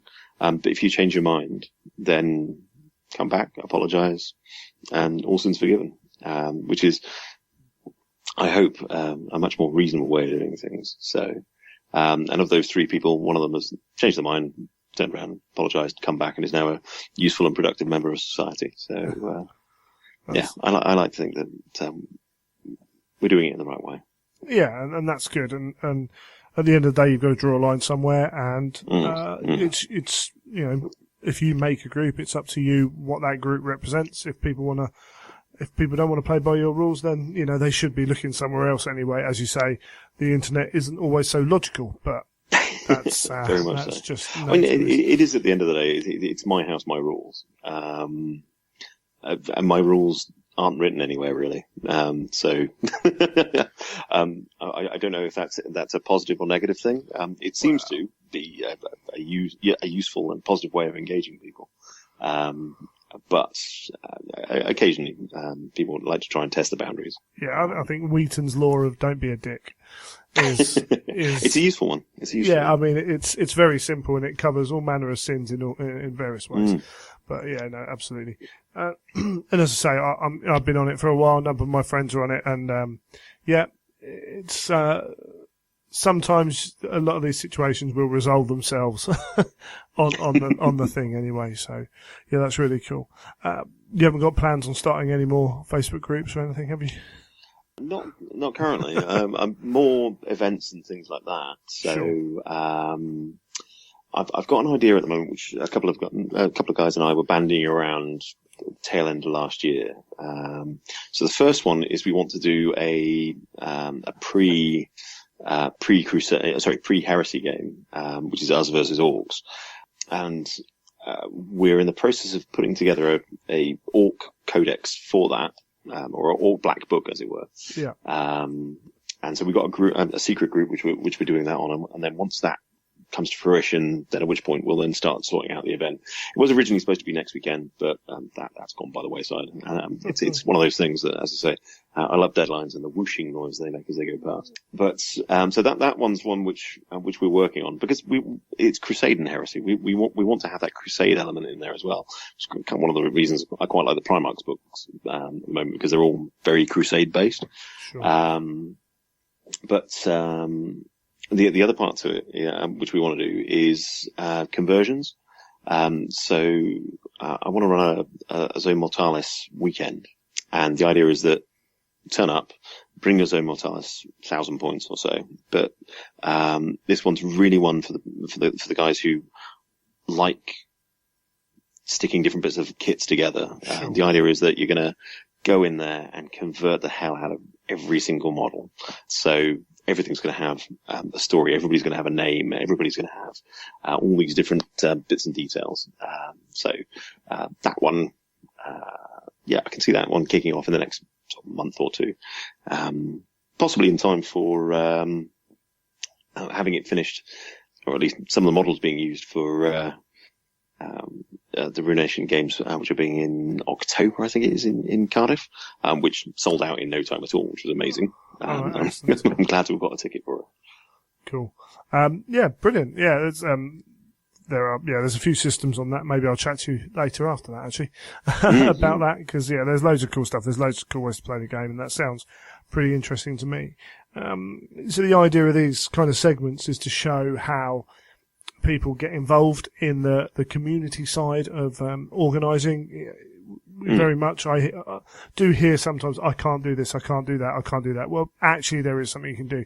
Setting up a Facebook group is particularly easy, would you say? Yeah. Setting up a Facebook group is one of the easiest things that you can do. The main things that you need are a picture, an idea, and some people to turn up and talk about stuff. And half the time we've already got those things. So if there's a niche, a new book's just come out, and there isn't a specific group talking about the Thousand Suns or this bit of Prospero, or using the most recent book, or even anything else. If you've had this idea of how you want to do things, then find your niche and then just go with it. and book them and they will come. People will turn up and talk about stuff, because social media loves doing that. And it's very, very simple. Yeah, absolutely. Just get a good name though. Is definitely the way forward. I think I lucked out on that. Yeah, a good name, and if you are having admins that help, making sure they're the right, making sure that you're all on the same page and doing things in the right way. Yeah, and I think that's probably one of the reasons that having people that I know face to face has been the way forward with that, because those guys have been. We get it at the end of the day. Yeah. There isn't a spoken set of rules. Occasionally we'll message backwards and forwards and say, what do you think about this? Yeah, that's fine. Or no, I'm not too keen on that.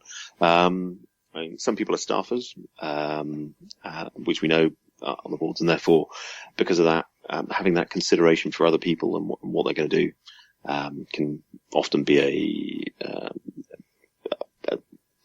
a sensible avenue that it forces you down. But I don't think that we try to understanding, I think, is the main thing. Know what message you want to bring across, know what your boundaries are, and then play to that, because at the end of the day, if everybody else is there and talking in the same way, then at which point there isn't going to be that moderation and everybody's going to be having a much easier day of it.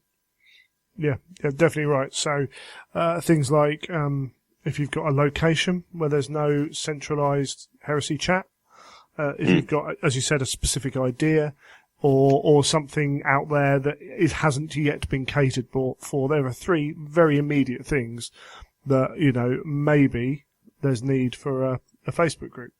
Not saying there definitely is, but, as you say, if there is, it will soon find you. And get your name out there. Don't be afraid to go to forums, to other groups. Don't spam, because we are on a number of us are on a number of these groups, and you do get tired sometimes of seeing the same old thing. It's the same post 10 times. Yeah, absolutely. But no one's going to mind you putting your name out there softly to get around them, because we're all encouraging each other, I think. No, absolutely. And I would say that if anybody wants to talk about stuff or wants to post their forum, which they've just started or anything like that, come and have a chat. I'm a guy who happened to be there at a particular time, and I'm now looking after this weird baby, which has just grown organically, and happy to help any other forum out there do its thing. I mean, if we can get cross-forum gaming, or if you've got an idea which you think would work and you want to advertise through us, happy to. The more fun that we can get going on, the more games, the more hobby. That's where it's at. Brilliant stuff. I think that's probably a good place to leave it then. So thank you very much for coming on and having a chat. And pleasure. I'm sure I'll see you somewhere around Games Workshop, Warhammer World, or an event somewhere soon. Probably online at some point. Naturally. Brilliant. Cheers for that, Lex. No problem at all. Cheers.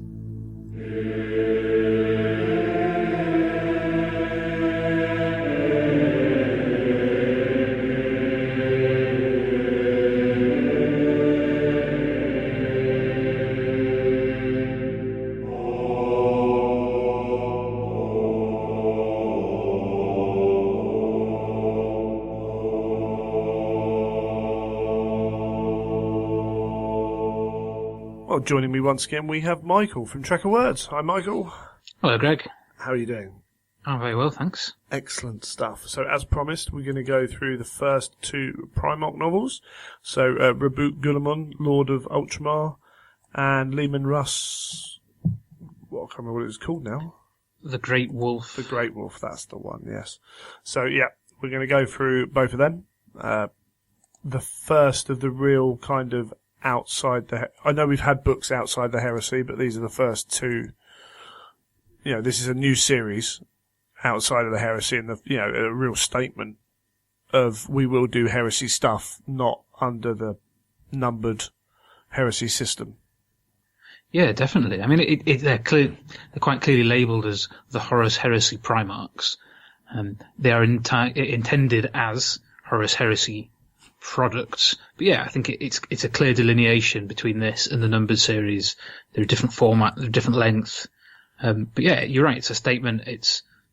There's going to be more of this stuff, and so we'll see what happens over time. Yeah, even the stuff for Betrayal at Calth, the 2 books that came out that are unnumbered, which aren't going to sit in the series. They still had Neil Roberts' artwork on them. Yeah, that's right. And the same thing with the odd thing like the recent Sons of the Forge. I mean, perhaps that will come back in a numbered anthology, but I slightly doubt it because it's quite a big book. Yeah. For the supplementary ones. And they've all had the same design. They've all had Neil's covers. These are obviously specifically designed differently. Yeah, absolutely. And, they've gone with the eyeless, the kind of void, like white eyes without the pupils and things. It was an interesting choice when I saw the pictures. I quite liked them. Obviously, being a very different style takes some getting used to. And I wonder if they're just trying to highlight the fact that they're otherworldly, as it were. I think that's exactly it. I mean, they're clearly, they want these to feel a little bit different to the main Heresy ones. And I think they're sort of trying to display that these Primarchs are sort of semi-mythical creatures. So it's the sort of thing that you might have got in some allegorical painting, your classics era, these titans with glowing eyes. And so they've gone for the same sort of thing. And it's been a little bit contentious. Fine. I'm with you. I quite like them. I wouldn't necessarily want many of these up on my wall, barring the Lorgar one, which is the cover's been announced, because I think that looks amazing. The rest of them I think look cool, but perhaps not. I perhaps don't like them as much as Neil's stuff. No, yeah. I'm about the same with you. I wouldn't have these on my wall. But they're cool, and they serve that kind of purpose for what they wanted for, so all groovy as far as I'm concerned. Okay, so Guilliman, the first one. And as you said, quite actually, probably should point out, these are supposed to be those myths about the Primarchs and everything else, and we see, or to hold them up as mythical figures, but we get, particularly with Russ, we do get kind of one of the mythical stories about him, which is never quite told the same way because of prejudices and everything else. And that's something we probably can expect throughout the whole series, I would have thought. Yeah, I imagine so. I mean, I suspect I can't really remember how I felt at the time, but there was probably a feeling when the series was first announced that we were going to get origin stories. And I imagine some of them will be origin stories. We've had some origins in the Heresy series so far, some we haven't had. The 2 books I've read so far have not been origin stories, and I think that's been for the best. Yes. Like I said, maybe some of the others will. The Russ one, which I'll come on to a bit, is the origin of, like you said, one of the sort of defining myths of the Space Wolves. And I think that's sort of what the series can do. It can go and do different things. It could be an origin story. That's fine. There are some Primarchs that we don't know much about their early years. Cool. It can be that. It can be something like Russ, where it's a key event that we all know about, in as much as we've read it in background books, but we don't know the specifics.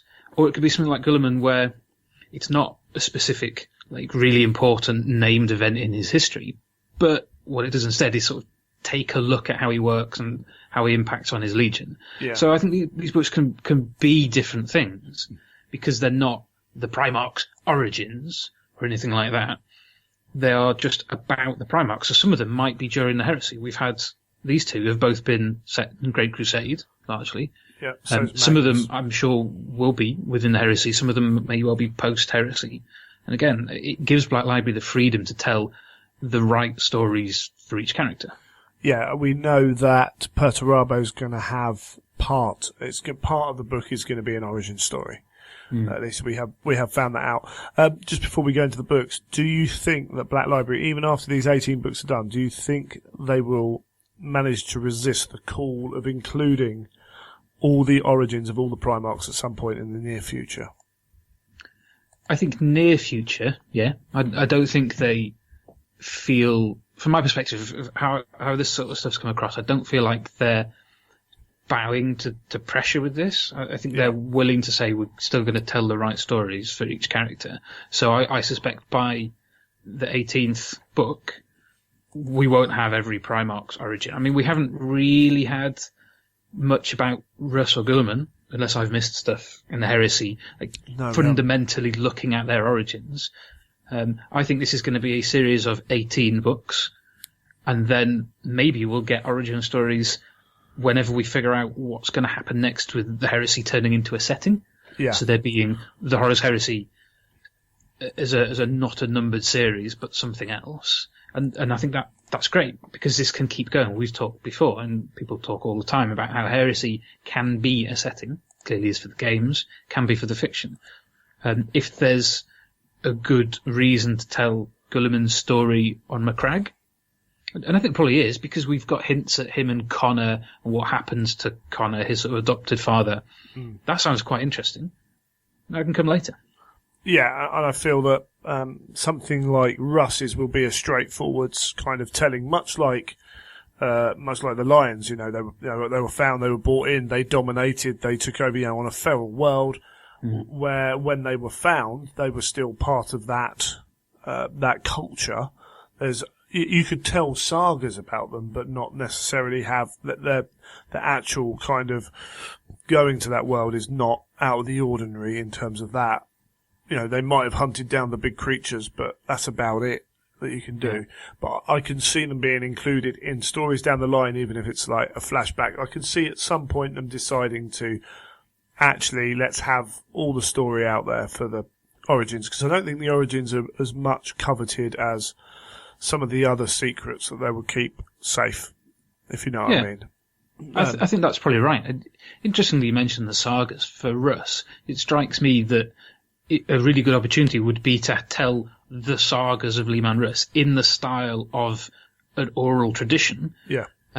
You may or may not have read Ben Counter's Ayak Rockfist 40k book, and that's very much told in the saga style. And I think something like that would actually work, because you could quickly skim over things. You don't have to go into huge amounts of detail, and it can be essentially like the highlighted, Leman Russ's greatest hits. Told in that sort of oral tradition style, as in the narrator is a rune priest or something along those lines. Beowulf for the 40k generation. Yeah, totally. And I think that completely works for Leman Russ. For Guilliman, perhaps less so. Indeed. So you need a different structure, a different narrative way of approaching that. But that's the joy. I mean, these are such different characters, all 18, 19, whatever you want to call it, of them. That you've got opportunities. So once these 18 books are done, who knows what will happen. I'm sure they will come back to at least some of them. But like you said, Russ, the story of him and the lion is probably more interesting than the story of him being raised by wolves on Fenris. Yeah, really. Absolutely. So as we stated, Guilliman is not a major story in Guilliman's history, although potentially has quite a big effect on his character. Or not a big effect, but an effect on the way he views his troops. This is very much a character piece of Guilliman. Yeah, definitely. I think it's really interesting that they chose Guilliman's first one. I mean, perhaps it might have been from a sales perspective, because whatever people say, Ultramarines are the poster boys of the Space Marines, presumably because they sell best. In terms of the game, I think they work fine as the first. Is he in this series? Is he potentially not the most misunderstood Primarch? Because one of he's certainly up there. People. Oh, here he is, sits on his world, builds his empire, counts the money, counts the beans. And that's him. And he fits into the boring Ultramarines kind of attitude that people have, where actually, he's got all these attributes. He's got, he's a Primarch at the end of the day, and he does what he does brilliantly. Yeah, definitely. And I think if you look at some of the other Primarchs, there are little bits in stories here and there scattered around about how they perceive each other. And there's little things where, I think in the Russ book, it talks about how he sees Guilliman and various of his brothers who are building worlds, who are building their little empires. And you can tell that they all have, sibling rivalries about this. So I think to tell a story which is talking about Guilliman's view of humanity and view for the future, which is how I took this, sort of looking at how at the time he still had this bright future in mind, and this was maybe an early crack in that future. I think that's really interesting, and it gives you the chance to go, well, he's not just, Guilliman the Codex sort of guy. Yeah, absolutely. So we're on a world full of Orcsies, the huge orcs that existed pre-Ulanor, and sort of come back for Beast Arises, and we're seeing the Ultramarines deployed in force, led by Guilliman himself. Yeah, absolutely. I mean, it's sort of the final remnants of the Empire, isn't it? The orcs are pretty much crushed, and he's got one last planet to deal with before he can move on. And I think it's quite interesting because he's pitting them against a pretty tricky situation. These orcs are not like 40k orcs, as you say. They're pretty dangerous opponents. Yeah, absolutely right. And we get to see Guilliman and the Legion in everything you come to expect from him from a 40k perspective. So he has, and you in your review talk about the perfection of war, where the Iron Hands have this no failure view of perfection. The Emperor's Children have this view of we will do what we do to the best and it will be fine. And Guilliman's is very much we will do what needs to be done within a sensible tactical remit, and we will perform it with the theoreticals and practicals employed to a point where war becomes just kind of handled almost like it will deal with itself once we've worked out what we need to do. Yeah, definitely. It's about precision, I think. Yeah, Guilliman's style. He's not bothered about the flamboyance of the Emperor's Children. He's not trying to prove anything. I think Guilliman, at least on the outside, is very confident, self-confident sort of guy. He knows his strengths. And I think we're starting to see a little bit more. You saw it in Praetorian of Dawn. There was a particular conversation between Dawn and Alfaris that the Primarchs are all capable of pretty much everything. Guilliman has chosen his path, obviously informed by his upbringing and the fact he's found himself in a stable place on the crag, but he's capable of pretty much everything. You see him in this, really going to town, getting stuck in, and that's cool, because we don't often get to see it. There's a little bit in No Fear, which is awesome, where he really lets loose. Like this is a reminder, like in this book, that he's still a Primarch. I mean, when he gets angry, he's still going to get stuck in, and he's still pretty dangerous. But yeah, his approach is he's not bothered about being the ultimate warrior. He'll leave that to other people. His Legion is a machine, it's a tool, and he's going to use it as efficiently as possible to do what he needs to do. And the whole practical theoretical thing, obviously Dan introduced that, and I think it's quite a nice way of illustrating their way of war. It is quite heavily used in this book, but I actually went in thinking, are we going to get a bit too much of that? But I was really pleased with how it turned out. I think it illustrates the point without being overused, personally. Yeah, and I think it's kind of key to looking at, as we say, this is basically, essentially, it's one large theatre of war, isn't it? It's one large battle, and it has issues within that battle, but the setup is not complex, as it were.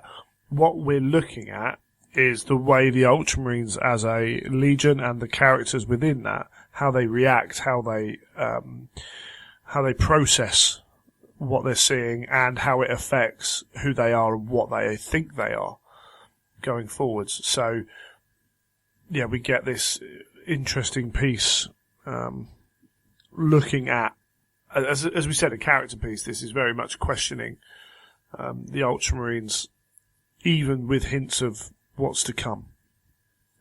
Yeah, definitely. There's a little, I think it's in the blurb, in fact, there's a little bit about Guilliman having to choose his weapons. And obviously, we've talked about, I mentioned before, that he sort of sees his Legion as a machine, and he wants to use it as efficiently as possible. There are elements within that do specific things, and without going into too much detail, there's there's an element within his Legion that he's not entirely comfortable with how it's working, how it's used, and that becomes very interesting because we're starting to see some of his sons really almost second guessing him and going, hang on a minute, why is he treating us this way? Why is he making these decisions? That's very interesting because it's all about how, like, making sure his Legion works as well as possible, and he has a tool for every job, even though some of those tools might be a little bit distasteful. Yeah, and at the same time, as we said before, working out what it means to employ all these tools for not just his Legion, but for humanity as a whole. And where are we going and what's going on? And as we say, that plays into what's to come. But yeah, I enjoyed it. It was different.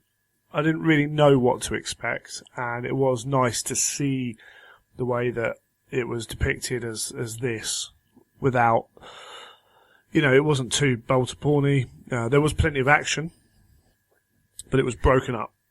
Yeah, definitely. There's plenty of interesting characters to go on. Obviously, Guilliman is the most interesting character of the lot, and we're seeing him in increasingly different lights. But I think Annandale did a good job with some of the other characters. We get to see a bit of Marius Gage, who obviously has an impact through quite a lot of the rest of the Heresy, and some of the other captains and the other characters from some more disparate parts of the Legion come into it quite nicely.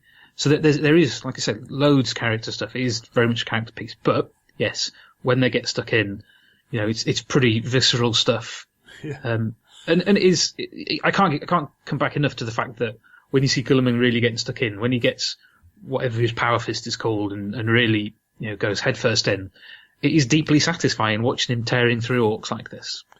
Yeah, and it's also that clear reminder that here is a very deadly being who's steps beyond Space Marines, and as we see in the Heresy when he loses his temper, much like the other Primarchs, there's something. That's not a comfortable place for anyone to be around. No, so, definitely not. There's definitely something otherworldly, as we said. But yeah, my one issue with this book is, I've stated before, I have difficulty with David's style of writing, David Annandale's style of writing, and I found that almost a staccato kind of approach to short sentences does make me think about the short sentences, as it were. But not enough for me to dislike the book or anything. But definitely a note. I think that's a fair point. I mean, the way I see that sort of style, and sort of now you said it, I'm sort of remembering it a bit more with this. But often I find it's a technique used by sort of crime writers, thrillers, and that sort of thing to really keep the plot going. And perhaps, especially in something like this, which is 50,000 word novel, quite a short novel, it's sort of potentially is used to keep momentum, to keep things going quite quickly. I know what you mean though. There are times when with that sort of style, and you're thinking, hang on a minute, it's almost drawing attention to this, rather than just letting it flow.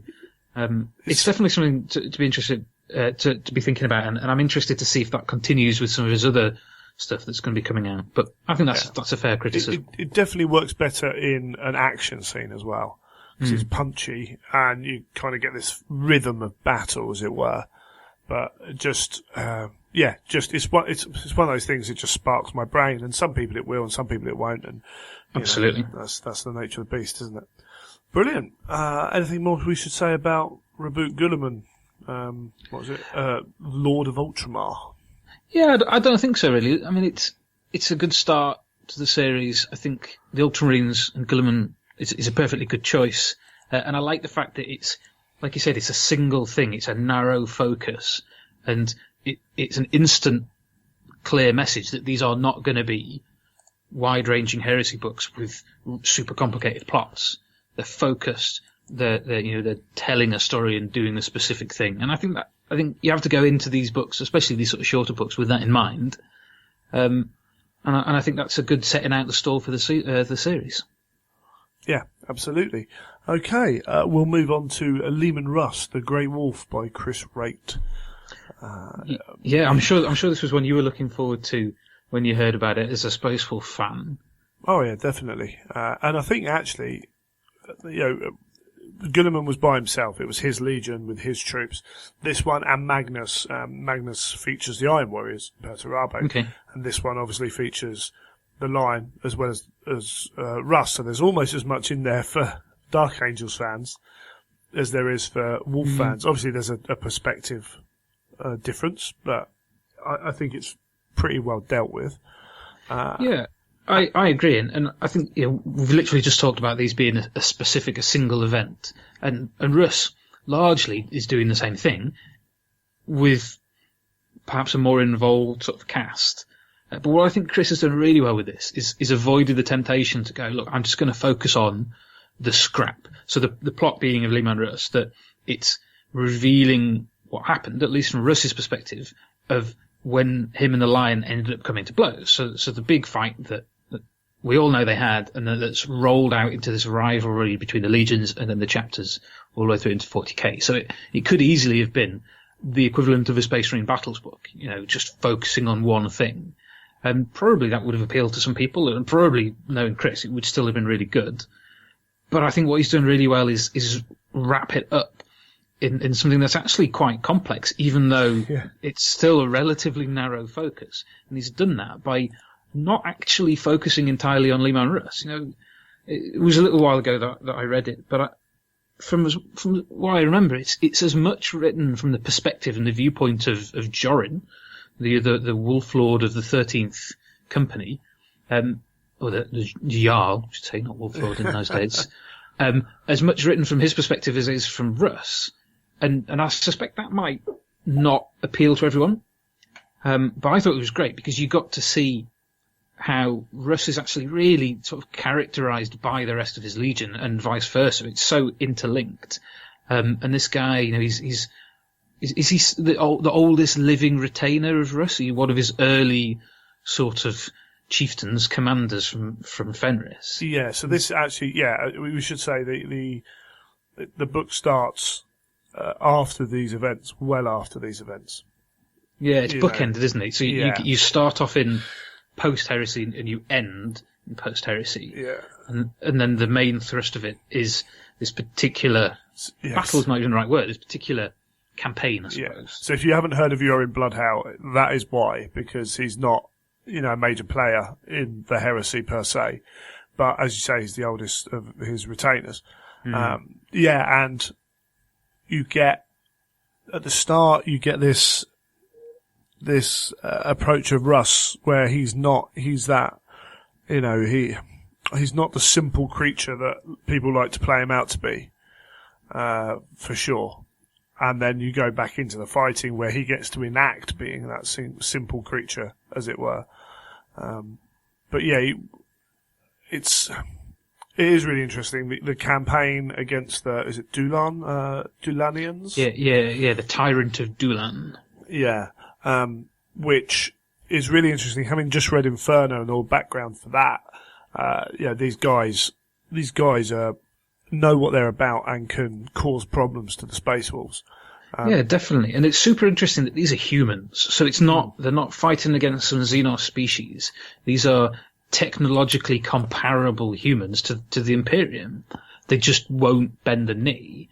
So that instantly makes an interesting dynamic because we've seen in other heresy books that there's a different feel when you're not fighting aliens in this era. And these guys, like you said, these can take a pounding. They really stand toe to toe. So the wolves really have to get stuck in, and they're not having it all their own way. No, and that is very that happens a lot for the Space Wolves. It's here's a really tough fight. We'll send the Space Wolves in. Yeah, they welcome it as much as anything else. But yeah, they are struggling, and we have the Dark Angels with them, with all their usual secrets and kind of looking down their noses at the newer legions, and all that. And we have the issues raised by the wolves as well. If you want to go on with that, sorry, while I have a little cough off mic. Yeah, fair enough. I think we mentioned before that the Jorin character, so he's the Jarl of the 13th Company, and anyone who is a Space Wolf fan of 40k will probably be familiar with what happens to the 13th Company. which is largely why he's not in 40k. But this is, I think Chris has made an interesting choice of wrapping this in, this concept that things aren't all entirely well within the Space Wolf Legion, and they're starting to see the implications of the Canis Helix, and what that potentially can do to the Space Wolves, both physically and psychologically. You know, these guys, they don't really know what's going on at this point. So that causes some sort of conflict amongst the Legion. Yeah, and from the outside looking in, the Dark Angels are not the kind of Legion who can just let something go. At least you wouldn't expect them to be. No, they have to know everyone else's secrets and let on none of their own. So, that immediately causes friction between the two, and very much the Lion's manner. Period. Yeah, I think it's going to be really interesting when we see the Lion's novel, because he hasn't, relatively speaking, been in the Heresy as much as some of the other Primarchs. But here you really do see that his manner it's almost calculated to wind Leman Russ up. And you sort of feel like he's doing it at least partially on purpose. I don't think he has any idea how annoying he is. No, possibly not quite. But he really does have this sort of superiority. There's little hints that Russ actually sort of almost respects him for that. Don't want to give spoilers, but there's a particular moment where Russ is in a reflective mood, and it's quite interesting because from the 40k perspective, you think, they're such rivals, the Primarchs, the chapters, and there really isn't a huge amount of that respect. You wouldn't think, but actually, I sort of came out of this thinking, Russ, he does what he does in the story for his own reasons, but he comes out of it with a certain sort of respect for the Lion, even though his sons might not see from the same perspective. Yeah, I certainly think that Russ understands a little bit more. Possibly more than the Lion does as well. Oh, yeah, no, very much so. Actions occur in this fight, and Russ's actions show that he kind of gets it a little bit where no one else really understands what's going on. But within that as well, that superiority coming from the Lion, there's just one line in it where Russ just turns around and calls him boy, and and that moment kind of sent a chill down my spine. It was like, here's, the second found Primarch who's been out there, who's been doing it, who, at one point, although he kind of respects the First Legion as a whole and the Primarch, he's like, don't forget who you're talking to. This is not a simple case of you're going to tell me everything. No. You need to know your space. And what Chris has done really well, because this story had so many pitfalls attached to it. It would be so easy to either show Leman Russ or the Lion to be weak or a fool in the way that we know it ends. Because as you said, down the line, it's portrayed that way depending on your perspective. But within the book, both come out of it well. Yeah. With glaring kind of weaknesses per se, or issues, but both still come out of it without you having to think lesser of one of the characters. Yeah, I think it's incredibly well handled. The actual fight, the whole setup, it adds real depth to the story. There's tons of stuff going on, and the more I think about it, the more I want to go back and read it again, because I feel like there's so much going on in this. When it boils down to the big event that people are waiting for, don't think that'll disappoint. It's really good fun. And you're right, they come out very interestingly. But Chris then, he goes back to it. Yeah. Sort of, pretty much immediately afterwards. But you see it from a slightly different perspective, because Russ is viewing it from a different perspective a little bit later in time. Yes. And he's seeing the way he and the Lion then think about it, about what happened, about how it ended, how they react to things. Specifically in relation to what's been going on in the Heresy. Yeah. Yeah.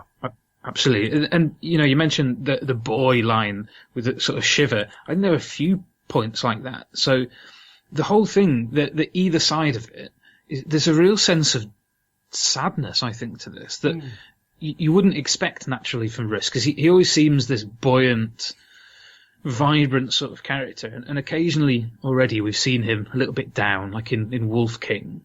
But here, it's a different view of him, I think, where he's looking back at things in a different light, and he's been fundamentally changed. Yeah. And I think that's so interesting that I completely didn't expect it. Yeah, you're absolutely right. Chris has done wonderful things with Russ. I saw people who read Wolf King, and I'm sure those kind of people will read this and think, oh, great, Leman Russ is made out to be some kind of fool or lesser person than he was before I read this. But I do feel those people are looking kind of at things the wrong way. This is a character who has the ability to question himself in his actions.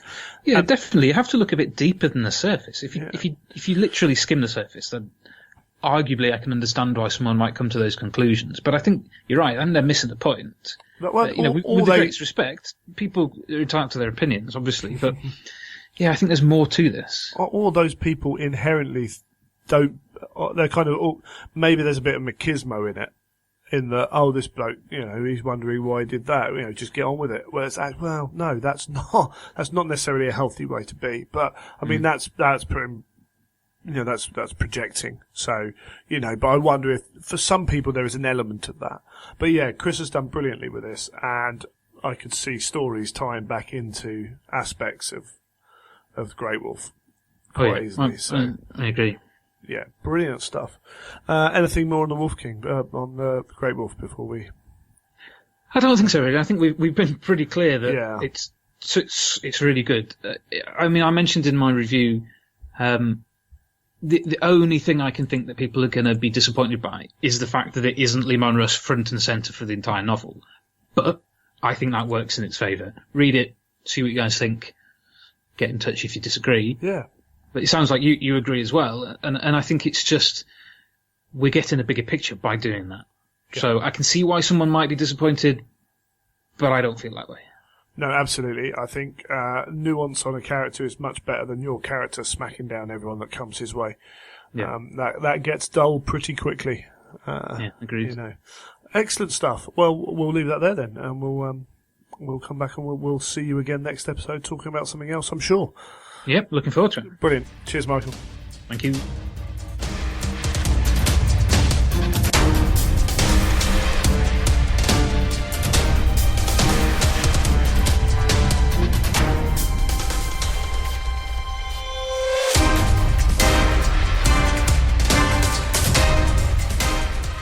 Okay, that was a more of a packed show than I thought. I thought we were going to have another very short one for a while, but we seem to get quite a lot in. And in between recording various segments, the lists have come out now for Edge of Empire. Sorry, not for Edge of Empire, for the Company of Legends. It's hosted on the Edge of Empire podcast website. So edgeofempire.co.uk. And you can find them there. So if you want to see what everyone's taking, rather than go through what I've got. Oh, Thunderhawk. That's quite cool. As you can tell, Greg is reading these at the reading them out. Time. There's two, first two loyalist lists. Andrew Newton, Dark Angels, and, oh no, that's his second list. That's why. I was confused me. I was like, two Thunderhawks in the first two lists. It's not quite that way. Oh, Sisters of Silence. Yeah, loads of cool stuff. So, if you want to go and see what people are bringing, then you can pop along there. And, there's going to be some Primarch action, so I can see, which is always good. Yeah, brilliant stuff. Beyond that, you got anything you want to say before we, kind of cut out, Neil? No. No. Can't think of anything exciting. I'm just still painting away. I did think I was going to announce a competition. I think we said that last show. Unfortunately, I'm completely unprepared. So just be aware. We might do one on the social media. And if we do, we'll run it past next episode anyway, to make sure that everyone finds out about it and can get involved, for the charity. Indeed. Because it's, it's not long off May now, really. So we're going to have a push. We're going to have, I'll probably try and get some collectors, pots out at the event as well. So that'd be good. yeah, just for people to drop in some change or whatever and go from there and finish that off, which would be pretty cool. So what are we? This is end of February, March. So I'm up at Durham for that. End of March is Adepticon. So there's going to be the kind of Durham review, the Company of Legends. Like, whether we do a full review, we'll talk about the event, I'm sure. The Sons of Heresy guys are going to be there. Jens from Northern Heresy is going to be there, and the Edge of Empire guys themselves. So I don't want to overdo it, just in case those guys do go fully into everything, but we will chat about that. And we'll carry on the series of, being involved in the Heresy community in one way or another. So still got plenty of interviews and people lined up for that. And then it'll be Adepticon, an Adepticon episode. Although we may have to record most of that before I go, Neil. Okay. Because I might be quite tired getting back into work and everything like that. Indeed, yeah. That sounds like fun. Yeah, it's going to be a long 4 or 5 days. I need to actually start organising my games that are not in the official events, because I'm only playing 3 official events, I think, and I'm going to help run some Age of Sigmar, and then I'll be hanging out a lot. Just want to go and meet people and play a few pickup games with small forces. So I'm not tied to anything too much, Yeah. Sometimes you feel you can miss out on an event because you're playing in it. Yeah, I can understand that. So, and I didn't really want to take a huge army over and get it smashed up. It's bad enough my Mechanicum at the moment are being, I've taken some big knocks. So I'm looking at reviewing my carrying procedures for all that. Just because they've got so many sticky outy bits. Yeah, actually Mechanicum have got a lot of sticky outy bits. Yeah, and when they break, they're really thin parts as well. Yeah. It's like, that's not getting fixed, that's getting replaced. So, we shall see. But yeah, if you enjoy the show, always reviews on iTunes. Haven't asked for that for a while. Go and tell your friends. Something that happens is people come along, will listen to a show, will decide they don't like it, go away. Sometimes when they come back, they decide they do like it. I was like that with particularly the Overlord's 40k show. So if you know someone who used to listen to us, maybe suggest they try again. If they don't like it, they don't like it. And it's not a problem. If they don't like it, it's not a competition or anything. They'll probably enjoy some other podcast or what have you. And that's great. But yeah, that's a challenge for people out there. Tell your friends to come back and have a listen. Yeah, but if you've got any questions for us, anything you want to get in contact about, then you can email us, Greg at theimperialtruth.com. And Neil at theimperialtruth.com. And Twitter. Twitter's always a good one for me, so at Child of Fang. And at Neil Paints for me. And Imperial_Truth for the show, and I've been using Instagram more. Yeah, I've noticed you've been putting a few more bits and pieces up. Yeah, I've been doing that better. So I need to put up the night, actually. I haven't put up my latest pictures of the night. So I'll put up the latest progress, because I'm at 63 hours now. So what are we in days then? Well, you're ahead of the game, are you? I am ahead of the game. So January's got 31, and February's got 28. This will come out on the 28th. So that would be 59 days, and we're recording ahead of schedule. So I had a good session today. I've done some building at work. I got some stuff for my Heralds of Ruin 40k kind of little kill team. So I was kind of doing bits of starting the converting process at work, finding little bits and pieces.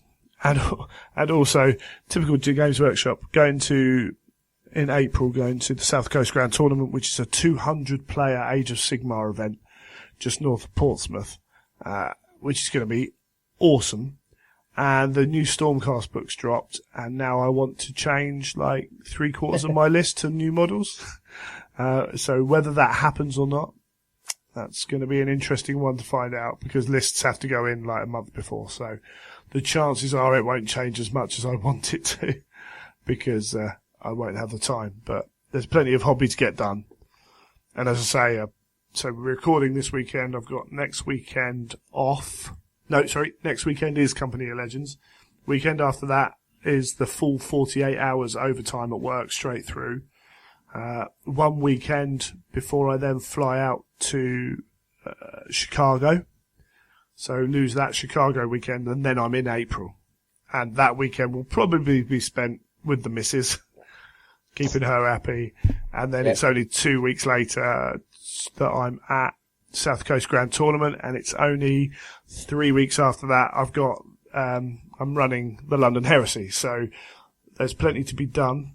I've got to finalise things for the London Heresy, which there's not a huge amount to do, but all the little bits and pieces, like I've got a better system for getting players onto tables, things like that. But they need to just be finalised, sorted out, and get up there. And then already there's Eastbourne Elementals have got another event down in June. I think it's June. They moved the dates around. So probably got a little one-dayer there.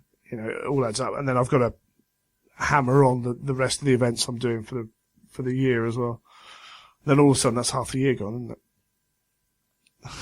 Indeed, yeah. Before you know it. Yeah. So it's great. It's brilliant. I'm not going to anywhere near as many events as I want to go to. Damn curses for having a job that requires me to be around at weekends, and also living in the southeast of the country is not always easy to get to a lot of these events.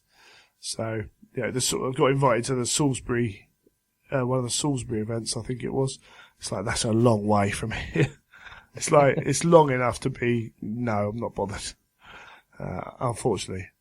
Maybe next time, but it's also having the people to go with me as well to split the fuel costs. You know, Durham's great. I think that's the key thing, isn't it? It's having the other people to go with sometimes. Yeah, Durham's great. So Durham's £40-ish for the weekend, which is your gaming, your room, and 4 meals, including breakfast. Pretty good value, you know. Really good value. You know, they're utilising a scout venue out of season. You know, it's clever.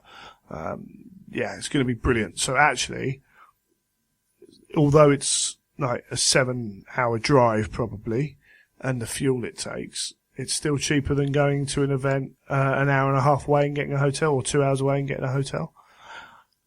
So it kind of works out. Although it has meant I'm taking the day off work on the Friday and the Monday. But hey, that's more time to hobby.